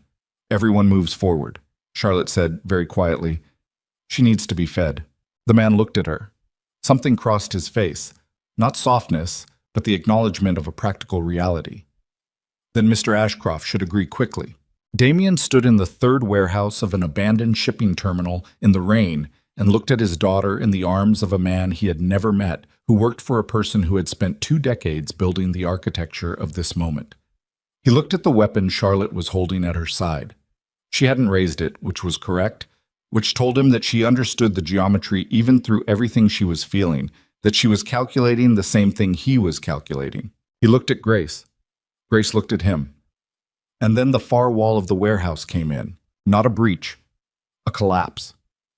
The partially failed roof section gave way entirely, a section of it cascading down in a grinding fall of old timber and corrugated metal that hit the floor 20 feet from the man holding Grace and sent a shockwave of sound and debris through the entire space. One of the 2 armed men flinched, instinctive, unavoidable, the body's response to a sudden catastrophic noise. And in the half-second of his flinch, Charlotte raised her weapon and fired once, and the man's weapon clattered across the concrete floor. The second armed man turned toward her. Damien was already moving. What happened next took less time than it takes to describe. He covered the distance between himself and the man holding Grace in 4 strides. The man had pulled Grace tighter. Wrong response. The instinct of someone who had spent too long making operational decisions and not enough time in physical confrontations, and the tightening slowed him. Damien got his left hand on the man's weapon arm and his right hand between Grace and the man's chest, and for 1 second the 3 of them were locked in a configuration that had only one survivable resolution. Grace made a sound, not a cry. A sound. His daughter made a sound, and he felt it go through him like current, and his grip on the man's arm became something else entirely, and the man let go. Damien stepped back with Grace against his chest. She grabbed his collar with both fists. Charlotte was there in the next second, reaching for Grace, and Damien let her take her, and Charlotte turned away and tucked Grace tight and stood against the far wall with her back to everything else in the room, her face pressed to the top of Grace's head, and she was shaking. Not with fear, past fear now, with the release of it, which was its own kind of violence. The man was on the floor. Marcus's team was coming through the warehouse door. The remaining armed man was down, and the man with white hair was on his knees, looking up at Damien with the expression of someone reassessing the situation. Damien looked down at him. "Call Renner," he said. His voice came out very even. "Tell him it didn't work." The man said nothing. "Tell him I'm coming," Damien said. And from the man's jacket, on the floor where it had fallen, a phone lit up with an incoming call. The screen showed a contact name. Not Renner. Gerald. Damien picked up the phone. He looked at his uncle's name on the screen for a long moment. The phone rang a 3rd time. A 4th. He answered it. Silence on the line. Then Gerald's voice. Careful, as it always was, carrying the studied calm of a man who had spent decades being the steadiest voice in any room. "Is it done?" Gerald said. Damien said nothing. A pause. Gerald's breathing changed. The specific sound of a man understanding, through a silence, that the situation has not resolved the way he designed it to resolve. "Damien," Gerald said. "I have Grace," Damien said. "I have 4 of your people. I have the documentation Marcus pulled on the Renner connection, and I have a man in front of me who will testify to everything in exchange for whatever arrangement he thinks he can negotiate." He paused. "I want you to understand that I know everything, every piece of it. The forgery, Charlotte, the clinic in Providence, 2 years of payments to the Caldwell network, all of it." Gerald was quiet. "Come in," Damien said. "Tonight. Come to the harbor terminal and we'll talk." "And if I don't?" Gerald said. Damien looked at Charlotte across the warehouse. She was still holding Grace, still turned toward the wall, but she had turned her head and she was watching him. Grace had one fist in Charlotte's hair and the other pressed against her own cheek, and she had closed her eyes. "Then I'll come to you," Damien said, "and that conversation will go differently." He ended the call. He stood in the damaged warehouse with the rain coming through the collapsed roof section and falling on the concrete floor, and the work lamp throwing its hard white light across everything. And for the first time in the entire night, he felt the full weight of it settle on him. Not the operational weight, not the strategic weight, but the other kind. The kind that came from understanding that the man who had counseled him for 11 years, who had sat across from him in the study at Blackwood Manor and laid out the numbers with such careful precision, who had come to Charlotte with documents and courtesy and the face of a trusted family member delivering difficult news. That man had done all of it deliberately, with full knowledge of what it would cost, and had considered the cost acceptable. Grace made a small sound. Charlotte said quietly, without turning around, "She's hungry." Damien looked at Marcus. "Get the car," he said. He walked toward Charlotte and Grace, and behind him the rain fell through the broken roof, and the phone on the floor showed Gerald's name on the screen, and then the screen went dark. Gerald Ashcroft came to the terminal at midnight. He came alone, which was either a gesture of sincerity or the move of a man who understood that bringing people of his own into a space already controlled by Damien's organization would accomplish nothing except making the next hour more complicated. He walked through the main gate with his hands visible and his jacket open in the particular measured pace of a man who had decided, somewhere on the drive over, that he was going to play this the way he had played everything else, with composure, with carefully arranged logic, with the face that had sat across from Damien in 100 serious conversations and never once shown its working. Damien watched him come from the entrance of the first warehouse. Gerald was 61 years old. He had the Ashcroft height and the Ashcroft jaw and the gray that had come into his hair early, the way it did in Damien's father's photographs from his 40s. He looked like what he was, a man of authority who had spent his life in rooms where decisions with large consequences got made. He looked like family. He stopped 10 feet from Damien and looked at him. "Where is she?" Gerald said. "Safe," Damien said. "Cole took Charlotte and Grace to a location you don't know about 2 hours ago." Something shifted in Gerald's face. Not relief. The recalibration of a man adjusting his internal model of a situation that had not ended the way he intended. "Damien, don't," Damien said. Gerald closed his mouth. "I've been standing here trying to find the version of this that makes sense," Damien said.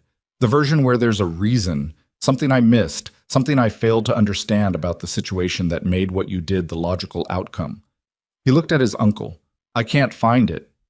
Gerald held his gaze. "Then you're not looking at the full picture." "Show me the full picture." Gerald took a breath. It was the breath of a man who had rehearsed something on the drive over and was now deciding whether the rehearsed version was still the right version. "Your father destroyed Renner's operation in 2003. You know that. You were 19. You weren't involved, but you knew what it cost. Both sides. I know what my father told me about it. Your father told you he won. He did win. But the terms he imposed afterward..." Gerald stopped, organized something behind his eyes. "Renner had a son, 19 years old, same as you. His name was Daniel. He was running a minor distribution network out of Providence, completely independent of his father's main operation. Your father's people found him during the cleanup. They weren't careful about the distinction between Renner's people and Renner's family." Damien looked at him. "Daniel Renner died in the cleanup," Gerald said. "Your father knew. He considered it an acceptable outcome and moved forward." He paused. "I was there. I was the one who filed the report. I was the one who marked it acceptable on your father's behalf, because that was what he asked me to do, and I was 38 years old and I did what I was asked." The terminal was quiet around them. Somewhere along the waterfront a buoy bell moved with the tide. The work lights from the warehouse behind Damien threw Gerald's shadow long across the wet concrete. "You've been carrying that for 20 years, Damien said. "Renner came to me 6 years ago," Gerald said. "Not with threats. With the file. The original report with my notation on it. He could have used it to destroy me at any point in the preceding 17 years, and he hadn't, which he wanted me to understand was a choice. He was very calm about it. He told me he didn't want my destruction. He wanted his father's organization restored, and he had identified a path to accomplish that. Through me. Through you. Gerald's voice was even, careful. Still performing the composure, Damien thought, still running the version where the logic of it would land like reason rather than confession. You had built something your father never had, a stable, legitimate face over the operational structure. Financial holdings, clean business interests, the kind of profile that could sustain itself past a single generation. Renner wanted that, not to destroy it, to inherit it. By taking my daughter. By creating leverage, Gerald said. Damien, if you had known about Grace from the beginning, if Charlotte had told you when she found out, you would have locked them both inside Blackwood Manor, and we would be having a different conversation right now. So you made sure I didn't know. I made sure the situation developed in the way that gave everyone a survivable outcome. Damien looked at him for a long moment. The cold was deep in him now, not temperature, the other kind. The kind that had been settling since Marcus showed him the financial trail and had finished settling sometime in the third warehouse when he had held his daughter for the first time while her fist closed around his collar. You told Charlotte I had agreed to the separation, he said. Yes. You told me she had chosen to leave. Yes. You fed her location to Renner's people. Yes. You sat in my study for 3 years, Damien said, after you made that arrangement with Renner. You sat across from me and you gave me counsel, and you managed my organization, and you attended family dinners, and you were present at every significant decision I made, and you were doing all of it while running a parallel operation designed to end everything I had built. He paused. Not because you believed in Renner's cause, because a man had a file with your name on it, and you decided my daughter was an acceptable price for your own survival. Oh, si Sam Jakin. Gerald said nothing. That's the full picture, Damien said. Gerald's composure, that extraordinary decade-seasoned composure, showed its first real fracture. Not a collapse. A hairline crack. Something that moved through his eyes and was gone before it fully arrived. What are you going to do? Gerald said. Behind Damien, Marcus appeared in the warehouse doorway. 2 of the men came out behind him and took positions on either side of Gerald without being told. Gerald looked at them and then back at Damien. I'm going to make a phone call, Damien said, to the Federal Organized Crime Task Force that has had an open file on this organization for 6 years. I'm going to give them Gerald Ashcroft, 4 Caldwell Network operatives, a complete financial trail connecting Vincent Renner to a kidnapping and conspiracy to commit criminal extortion, and every document Marcus has compiled over the last 8 hours. He held Gerald's gaze. And I'm going to let the law handle the rest of it. Gerald stared at him. You're not going to... He stopped. No, Damien said. I'm not. He turned and walked back into the warehouse and did not look at his uncle again.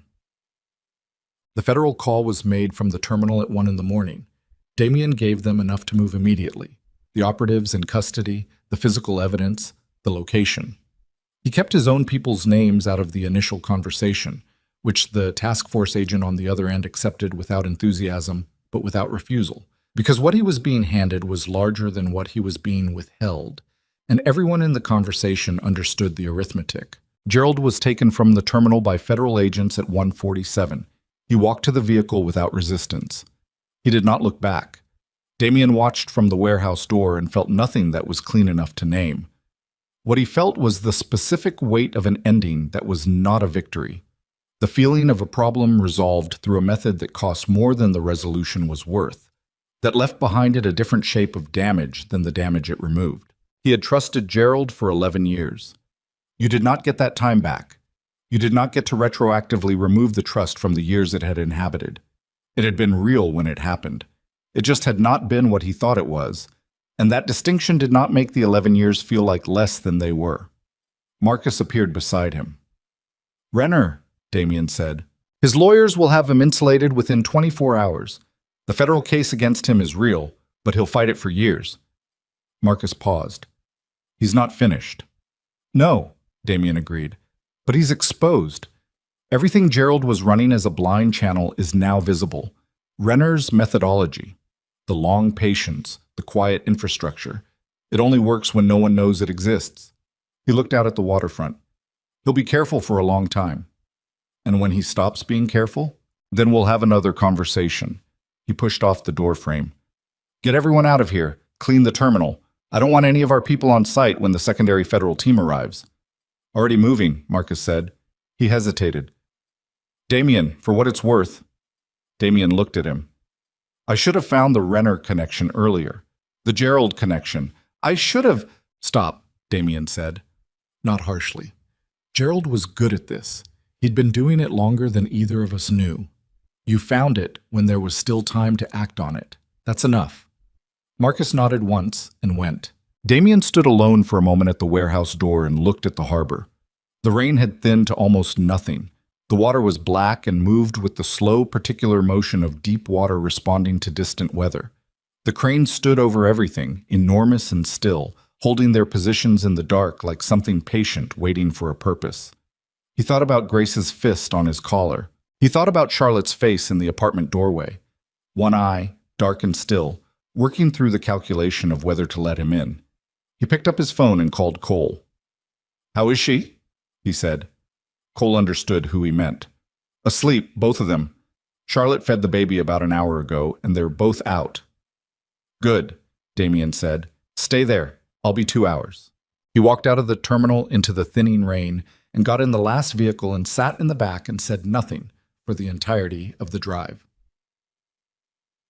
The second location was a house in Brookline that Marcus kept under a corporate name connected to nothing visible. It was a real house, not a safe house in the operational sense. Someone had furnished it for actual habitation with ordinary domestic details that the Beacon Hill property had lacked. Cole met him at the door and said nothing useful and went to sit in the kitchen, which was Cole's way of making himself available without being present. Damien went to the back bedroom. The door was ajar. He pushed it open slowly enough that the hinge did not make noise. Charlotte was on the bed on top of the covers, still in the clothes from the warehouse. She had fallen asleep with Grace on her chest. The baby curled there with the absolute boneless trust of an infant who has been restored to the one environment she considers unambiguously safe. Grace's breathing was the deep, even breathing of a child in full, genuine sleep. Charlotte's arm was curved around her, even in sleep maintaining the hold, the body doing what the conscious mind had been doing all night. Keeping Grace contained, keeping her present, not letting the night's events leave any gap through which something else could come. Damien stood in the doorway for a long time. He had a daughter. He had known this in the abstract since he read the note in Charlotte's empty room in Blackwood Manor. He had known it operationally through the hours since, known it as a fact that was altering the shape of every decision he was making, a factor in the calculation, a thing to be protected and retrieved. But standing in the doorway of a bedroom in Brookline, looking at Charlotte, asleep with Grace on her chest, the knowing shifted into something different, something that did not have an operational component and could not be managed into one. He had a daughter. Her name was Grace. She had his jaw and Charlotte's eyes, and she had grabbed his collar and held on, and he had not known until that moment what it was possible to feel in the duration of a single second. He pulled the door almost closed and went to the living room and sat down. He sat for a long time without moving. The house settled around him. Cole made coffee in the kitchen and brought a cup without being asked and set it on the table in front of him and went away. Damien looked at the coffee without drinking it and thought about the shape of what came next. The federal case would move slowly, as these things did. Renner would fight it with resources Damien could not fully anticipate. Gerald was gone. That chapter was closed in the way that irreversible things were closed. Not cleanly, not without damage to the surrounding structure, but closed. The Caldwell network had been effectively decapitated at its operational level for this particular mission. The threat that had been gathering for 2 years around Charlotte and Grace had been exposed and handed to people whose job was to dismantle it through official channels. It was not over. It would not be over for a long time, but the immediate danger had a shape now, which was different from the shapeless thing it had been 48 hours ago. He picked up the coffee and drank it. He heard movement from the back bedroom, light footsteps in the hallway. Charlotte appeared in the living room doorway, Grace still against her shoulder, both of them apparently awake now in the way of people who have slept briefly in extreme circumstances and surfaced from it without the ordinary gradual quality of normal waking. Charlotte looked at him. He looked at her. "Gerald?" she said. "Federal custody." She absorbed that. She came to the living room and sat in the chair across from the couch. Grace shifting and resettling on her shoulder with a small sound. And Renner? Exposed. The federal case is real. His methodology depends on operating without visibility, and that's gone now. He paused. He's not finished, but he's wounded in ways that matter. She nodded. She looked at Grace for a moment. She slept, she said. Through all of it, almost. After you got her back. Once I fed her, she just went down. She pressed her lips together. I don't know if that's resilience or if 8-month-olds just don't have the architecture yet to understand what tonight was. Does it matter which one? She looked at him. No, she said. I suppose not. A silence. Not hostile, not comfortable. The particular silence of two people who have spent the last several hours in shared extremity and are now in the first moment that does not require immediate action, and are discovering that the first moment without required action is its own kind of difficult. I want to ask you something, Charlotte said. Ask. When you came to the apartment, before the breach. She met his eyes. You said you needed me to trust you for 10 minutes. Just 10 minutes. I remember. I want to know if that was tactical, if you said it because it was what would get me to open the door. He looked at her directly. No. Then what was it? He thought about how to answer that honestly. It was the only thing I knew how to ask for, he said. That was the most I thought I had the right to ask for, given everything. Charlotte looked at him for a long time. Grace made a small sound, and Charlotte adjusted her hold without looking away from Damien. You didn't know about the note, she said. When you agreed to the separation. You didn't know any of it. Gerald told you I chose to leave. Yes. And you believed him. I had no reason not to. He paused. That's not an excuse. I should have questioned it more than I did. There are things I should have done differently, Charlotte. Over the course of the marriage, before the separation, I knew the organization was putting pressure on us that wasn't fair to you, and I managed that badly. He stopped, looked at his hands. I failed you in ways that existed before Gerald failed both of us. I'm not using his betrayal as cover for my own. She was quiet. I believe you, she said. He looked up. I believe that you didn't know, she said. I believe it because of how you moved tonight, because of the way you came through that apartment door and threw yourself between us and 5 armed men without a second of hesitation. She held his gaze. You didn't do that because Grace is an asset. You did it because she's yours. He said nothing. And I need you to understand, Charlotte said, that I hear the difference between a man protecting something that belongs to him and a man protecting something he... She stopped, looked at Grace. I hear the difference. I just need time to know what to do with it. Grace opened her eyes and looked at the ceiling, and then turned her head and found Damien's face across the room with the same grave attention she had given him in the warehouse. He looked back at her. Her expression was unreadable in the way that only very young faces were unreadable. Not because there was nothing there, but because the translation between what she was processing and what would eventually become language had not been built yet. And so what she felt simply lived in her face as pure, unfiltered response. She looked at him.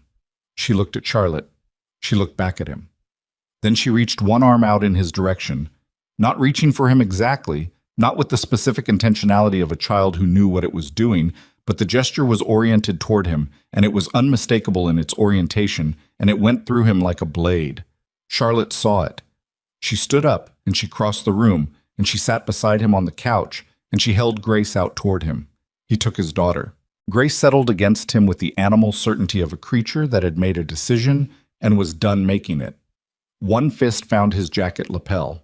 She looked up at him from 6 inches away with those dark, serious eyes, and then, with the completeness of a child who has assessed a situation and found it acceptable, she closed them. He sat with Grace against his chest and Charlotte beside him, and the house quiet around all 3 of them, and he felt the full weight of the night finally come to rest. It did not feel like peace. Not yet. There was too much still unsettled, too much that would need to be rebuilt or dismantled or renegotiated over a long time before anything as clean as peace was available to any of them. But it felt like the first moment of something. He was still sitting like that. Grace on his chest, Charlotte's shoulder close to his, the coffee cold on the table, when his phone lit up on the cushion beside him. Not Marcus. Not Cole. Not any number connected to the night's operations. The screen showed a single word. Renner. Damien looked at it. The phone rang a second time. A third. Charlotte had gone still beside him. He could feel her reading the name on the screen from the angle of her sightline.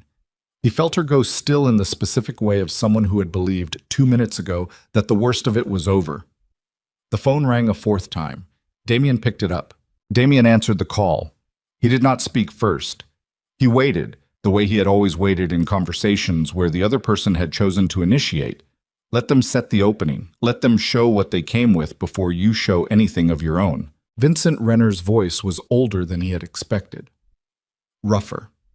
The voice of a man who had smoked for decades and stopped too late to fully undo the damage. It had a quality of weight to it. Not authority exactly, but density. The compression of a person who had lived a long time inside difficult circumstances and had the vocal register to prove it. "Your uncle is in federal custody," Renner said. "I know," Damien said. "My people are in federal custody. Also something I know." A pause. "You gave them to the task force." "Yes." Another pause. Longer. Damien could hear ambient sound on Renner's end. Something interior, quiet, the sound of a large space at rest. He thought about what he knew of Renner's operational geography. Providence. The older holdings his father had stripped. Whatever had been rebuilt in 20 years of careful, quiet work. "I want to understand something," Renner said. "Then ask. You had Gerald. You had my people. You had enough to build a case that would occupy my legal team for 3 years and cost me more than I want to calculate. You didn't have to call me tonight. You could have let it develop and I would have spent the next decade in depositions and grand jury testimony." He paused. "Why are you calling me?" "You called me," Damien said. "I called because I wanted to understand what you intended. You're calling back because you want something." Another pause. "What is it?" Damien looked at Grace on his chest. Her eyes were still closed. Her breathing was the deep, regular breathing of genuine sleep. He felt it against his ribs, her small chest expanding and contracting with the absolute indifference to the adult world's complications that only sleeping infants could produce. "I want it finished," Damien said. "Tonight. All of it. Not in 3 years of depositions. Not in a negotiation that runs for a decade while both of us watch the other for openings. Finished." "And how do you propose to finish it?" "Come to Boston," Damien said. "We sit down. We reach an agreement that ends this specific conflict permanently. In exchange, I tell the task force that the evidence connecting you to the kidnapping is less conclusive than it initially appeared. The case against you narrows to what can be proven without the testimony I control." Charlotte had turned her head. She was looking at him with an expression he could not fully read. Not alarm, something more complicated. She was listening to the shape of what he was doing without hearing the other end of the line, and she was tracking it. Renner was quiet for a moment. "You're offering me a way out of the federal case. I'm offering you the difference between a case that ends your operation and a case that inconveniences it," Damien said, "in exchange for a permanent end to hostilities. Documented, with terms that both sides can enforce." "And your uncle?" "Gerald made his own choices. I don't trade in those." A long silence. The kind that contained real calculation. Not performance, not the staged pause of a negotiator, but genuine assessment. "I'll be in Boston at 8 in the morning," Renner said. The line went dead. Damien set the phone on the cushion beside him. Charlotte was looking at him. "You just offered to reduce the federal case against the man who ordered our daughter kidnapped," she said. Her voice was even. Careful. The evenness of someone managing something large. "Yes." "Why?" He looked at her. "Because the federal case, even at full strength, takes 3 years minimum. Renner's lawyers are good. He has resources. At the end of 3 years, he gets a sentence that his money manages into something he survives, and then he's out in 7 years, and this begins again with his successor structure already in place." He paused. "Or I sit across from him in the morning and we end the specific conflict that put Grace in that warehouse. Not all conflict. Not the world. This one." Charlotte looked at him for a long time. "That's practical," she said. "Yes. It's not just." "No," he said. "It's not." She looked at Grace. She looked back at him. "And that's acceptable to you." "It's the version that keeps her safest for the longest time," he said. Just and safe are not always the same thing. I would prefer just. I'm choosing safe. The room was quiet. The house settled. Cole moved somewhere in the kitchen. The sound of a cup being set down. The particular domestic quiet of a space inhabited by people at the end of a long, difficult thing. Charlotte reached out and put her hand over Grace's back, over Damien's arm, not pulling the baby toward her, just placing her hand there. The three of them in that arrangement for a moment. Then she took her hand back and stood up. I'm going to sleep, she said, for whatever is left of tonight. She stopped at the hallway entrance and turned back. Damien. He looked at her. For what it's worth, she said, I believe you about all of it. Gerald, the separation, what you didn't know. She held his gaze. That's not forgiveness. That's just, I believe you. He nodded. She went down the hallway. He sat with Grace until the first pale quality of early morning began to show at the edges of the windows. And then he transferred her to the portable crib Cole had set up in the second bedroom, with the particular deliberate care of a person performing an action for the first time that he understood he would spend years learning to do well. And he stood over the crib for a moment and looked at her sleeping. Then he went and sat at the kitchen table and drank cold coffee and waited for 8 o'clock. Vincent Renner arrived in a black car with two men he left outside. He was smaller than Damien had constructed him in his mind, the way significant adversaries often were in person, their dimensions reduced from what imagination had assembled over years of treating them as an abstraction. He was in his mid-60s, compact, with close-cut white hair, and the economy of movement of a man who had spent his life conserving energy for the things that required it. He dressed like a retired businessman. Good jacket, no ornamentation. He sat down across from Damien at the kitchen table of the Brookline house and looked at him with eyes that were pale gray and entirely alert. Marcus stood at the kitchen entrance. Cole was in the next room. Renner looked around the kitchen once and then fixed his attention on Damien. Your daughter, he said. Is she unharmed? Yes. Good. He said it simply, without elaboration, and Damien read it as what it appeared to be. Not sentiment, but the statement of a man who had authorized an operation and needed to know its specific parameters. You authorized the kidnapping, Damien said. I authorized the extraction, Renner said. The intent was leverage, not harm. A distinction that would mean very little to her mother. I know. He said this too without elaboration. He looked at the table for a moment. Your father killed my son. I know that too, Damien said. I found out last night. Renner looked at him. Something moved through his gray eyes.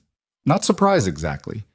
The assessment of a man recalibrating how much the person across from him actually knows. Gerald told you. Gerald told me the outline. Marcus found the documentation. Damien met his gaze. Daniel Renner, 19 years old, Providence, 2003. Marked acceptable collateral in a cleanup operation signed by my father and countersigned by Gerald. Renner was quiet. I'm not my father, Damien said. I know that, Renner said. I've spent 6 years watching you operate. You make different choices than he did in a number of meaningful areas.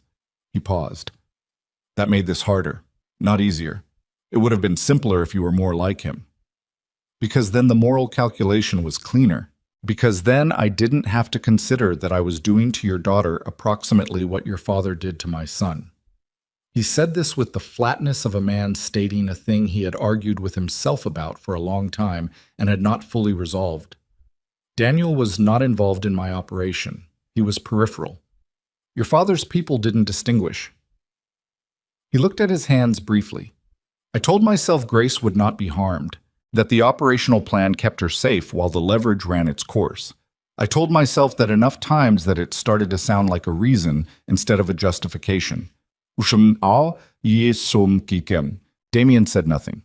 What are your terms? Renner said. Damien laid them out. Clear, sequential, without decoration. A formal documented cessation of hostile operations against the Ashcroft organization, its principals and their families. A withdrawal of all Renner-connected intelligence assets from any surveillance of Charlotte Bennett or Grace Ashcroft, permanent and verifiable. Financial penalties structured and enforceable for any violation of those terms.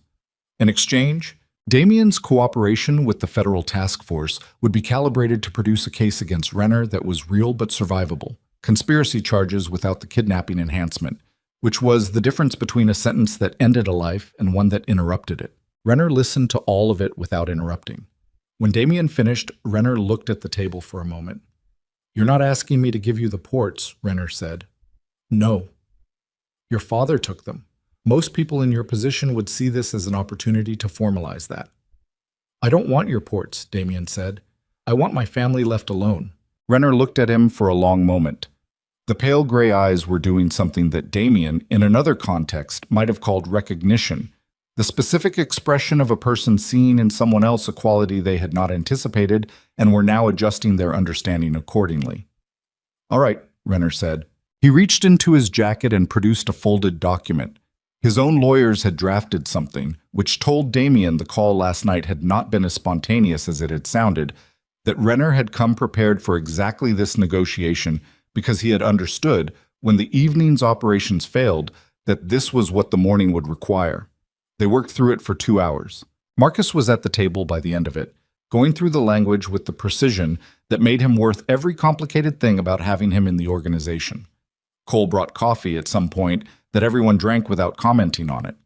Outside the Brookline house, the morning came up gray and ordinary, the city resuming its normal operations around the contained aftermath of the night, indifferent to all of it. At 10:17 in the morning, Damien Ashcroft and Vincent Renner signed a document at a kitchen table that ended a war that had begun 22 years before either of them had chosen it. Renner stood and buttoned his jacket. He looked at Damien. "Your daughter," he said. "What's her name?" "Grace," Damien said. Renner nodded once.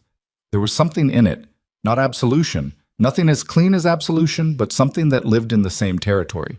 He picked up his copy of the document and walked out of the kitchen and through the house and out the front door, and his car was gone from the street within 2 minutes. Marcus looked at the signed document on the table. "You know he'll push the boundaries," Marcus said. "In a year, 2 years. He'll find edges." "I know," Damien said. "So will we. This isn't really an ending." "No," Damien said, "but it's the one that keeps her safe right now. That's the only ending I'm in the business of providing today." Marcus picked up the document and folded it and put it in his jacket. "Go home," he said. "Whatever home is right now, go there." Charlotte was awake when Damien came down the hallway. She was in the kitchen, Grace in the infant seat on the table in front of her, both of them in the particular morning quiet of a mother and a very young child who have developed the early language of each other. The sounds Grace made that had specific meanings Charlotte had learned, the responses Charlotte gave that Grace had apparently cataloged as reliable. They were doing this quiet, ordinary thing in the kitchen of a house that was not their home, and the domesticity of it in the context of the preceding 18 hours was so precisely itself that Damien stopped in the doorway for a moment. Charlotte looked up. "Renner," she said, "it's handled." She assessed his face. "Handled how?" "Documented agreement, permanent cessation of operations against us, verifiable terms with financial consequences for violation." He came to the table and sat down across from her.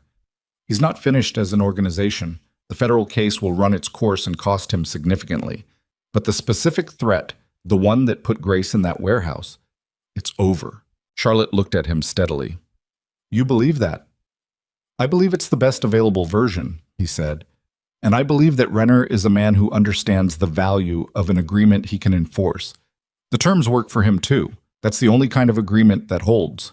She looked at Grace for a moment. Grace was examining her own fingers with the complete absorption of a person encountering them for the first time, which, given the developmental moment she was at, she essentially was. Charlotte watched her daughter do this with an expression that contained, Damien thought, approximately everything she had felt in the last 24 hours compressed into something that had come out the other side of expression into a simpler state. "I want to go back to Boston," Charlotte said. He looked at her. "Not the apartment on Clement Street," she said. "Somewhere else. Somewhere that's mine. That Grace and I chose." She met his eyes. "I'm not coming back to Blackwood Manor right now, Damien. I want you to understand that. Not because I don't believe you, and not because last night didn't matter, but because I need to be in a place that I built, at least for a while. I need to know I can do that." He held her gaze. "All right. I'll need help finding a place. A real place, not a safe house. Somewhere with a proper lease and a neighborhood." She paused. And I'll need to know that the people you have watching the building are people I'm aware of and can reach directly, not invisible surveillance. I want to know who they are." "Done," he said. "And I want to see you," she said, "regularly. I want Grace to know you. That's—" She stopped, pressed her lips together briefly. "That's not a concession. That's what I want.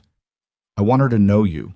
He looked at his daughter, who had moved on from her fingers and was now looking at him with the same grave attention she had given him in the warehouse. He looked at those eyes, Charlotte's eyes, as he was now understanding, despite his initial reading of them.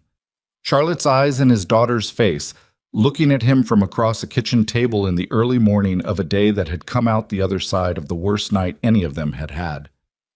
"Yes," he said. "And you," she said, "what are you going to do?" He had been thinking about this. Not last night. There had been no space for it last night. But in the 2 hours of the negotiation with Renner, in the margins of the legal language, his mind had been working on a parallel question that had nothing to do with Renner or Gerald or the federal task force. "The organization needs to change," he said. "It's been changing for years, but slowly. The legitimate holdings are strong enough now that the operational side is more liability than asset. I've been aware of that and moving toward it and not moving fast enough." He paused. Gerald's betrayal and Renner's operation both worked the way they worked because the criminal architecture gave them leverage they couldn't have gotten otherwise. Remove the architecture and the leverage goes with it. Charlotte looked at him. "You're talking about dismantling it. Not overnight, not completely, and not without managing what happens to the people inside it who've been loyal, but systematically, over time." He met her eyes. "Yes." "Why?" she said. "After everything it cost you to build it." He looked at Grace. "Because she's going to be old enough to understand what her father does in approximately 5 years, he said.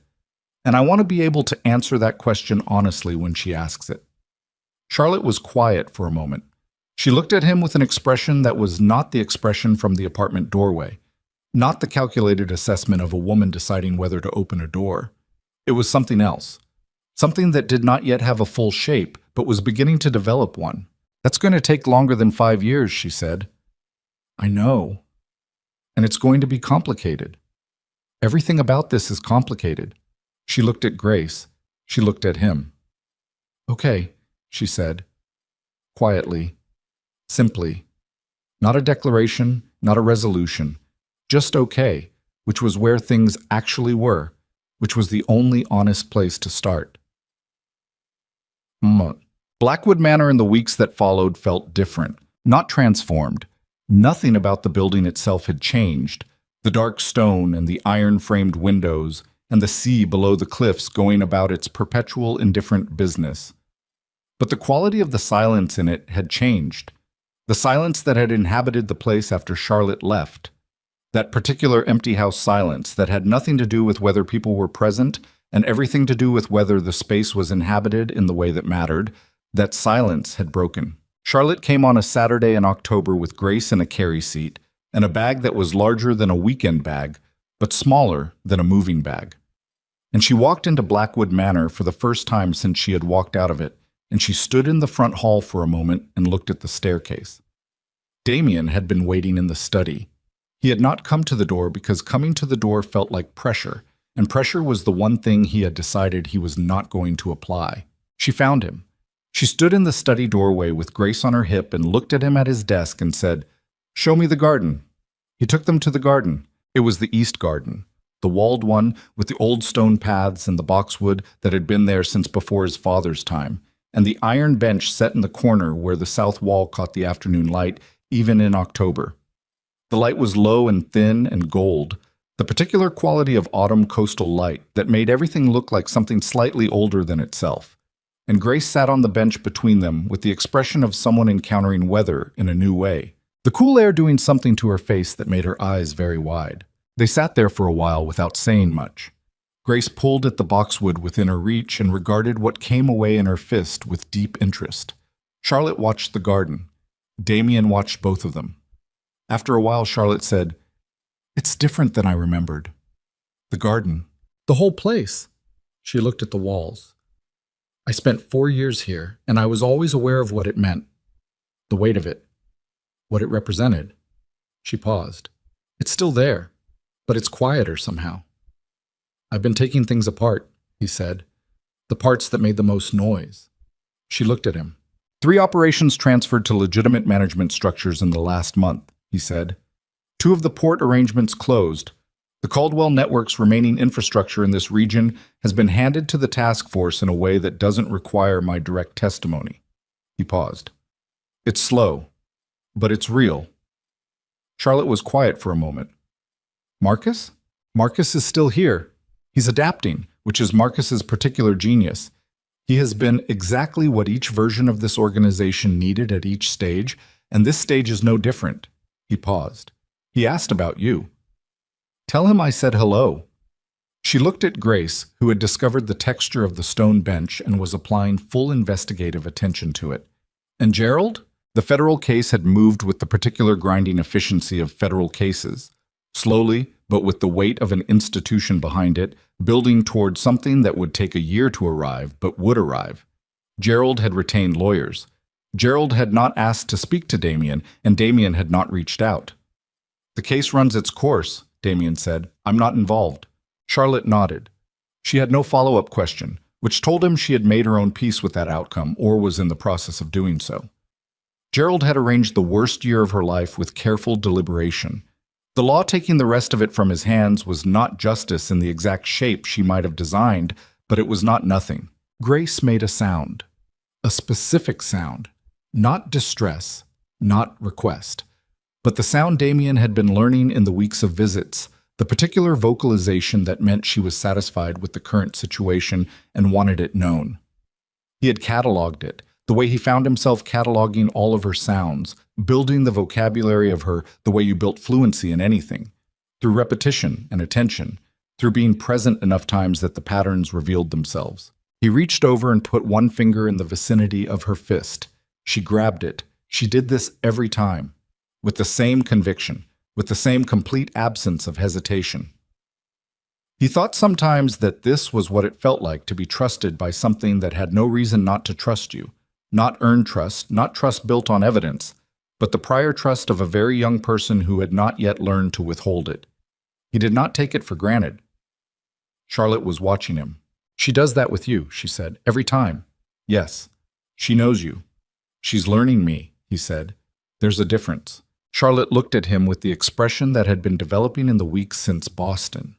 The one that was not forgiveness and not its absence, but something that lived in the complicated territory between them, the territory of 2 people who had been damaged by the same thing from different angles and were doing the slow work of understanding whether what remained between them was enough to build on. She reached into her jacket pocket and held something out toward him. He looked at it. It was the note, the one she had left in her room in the manor, the handwriting he had read 100 times in his mind since the night he found it. One day our daughter will ask why her father chose someone else. The paper had been folded and unfolded enough times that the creases were soft, nearly worn through at the intersections. I kept it, she said. I don't know why. I took it back the night we left Boston from the bag the safe house staff packed. I've been carrying it. He took it. He looked at it for a moment. Can I keep it? He said. She looked at him. Yes. He folded it and put it in his jacket pocket, next to where the bracelet had been. The bracelet was in the manor. He had put it on Grace's dresser in the room he had set up for her in the East Wing, the room that got the morning light. He had put it there because it seemed like something that should be in her room rather than his pocket. Something that belonged to her history, which was also his history, which was also Charlotte's history.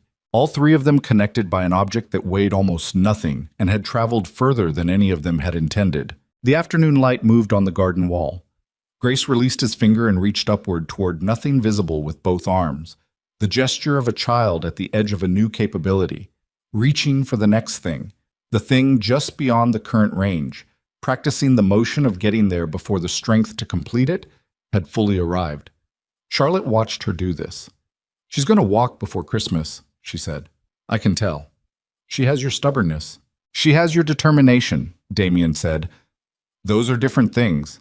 Charlotte almost smiled. Not quite. The almost was enough. The sea below the cliffs made its continuous sound. The boxwood moved slightly in the salt wind off the water. The three of them sat in the east garden of Blackwood Manor as the October afternoon ran its course, and none of them spoke for a while. And the silence between them was not the silence that had haunted the house after Charlotte left. Not the empty room silence, not the absence of something silence. It was the silence of people sitting together who do not need to fill the space between them with anything. It was the beginning of something that did not yet have a name. That was enough. That was, for now, exactly enough.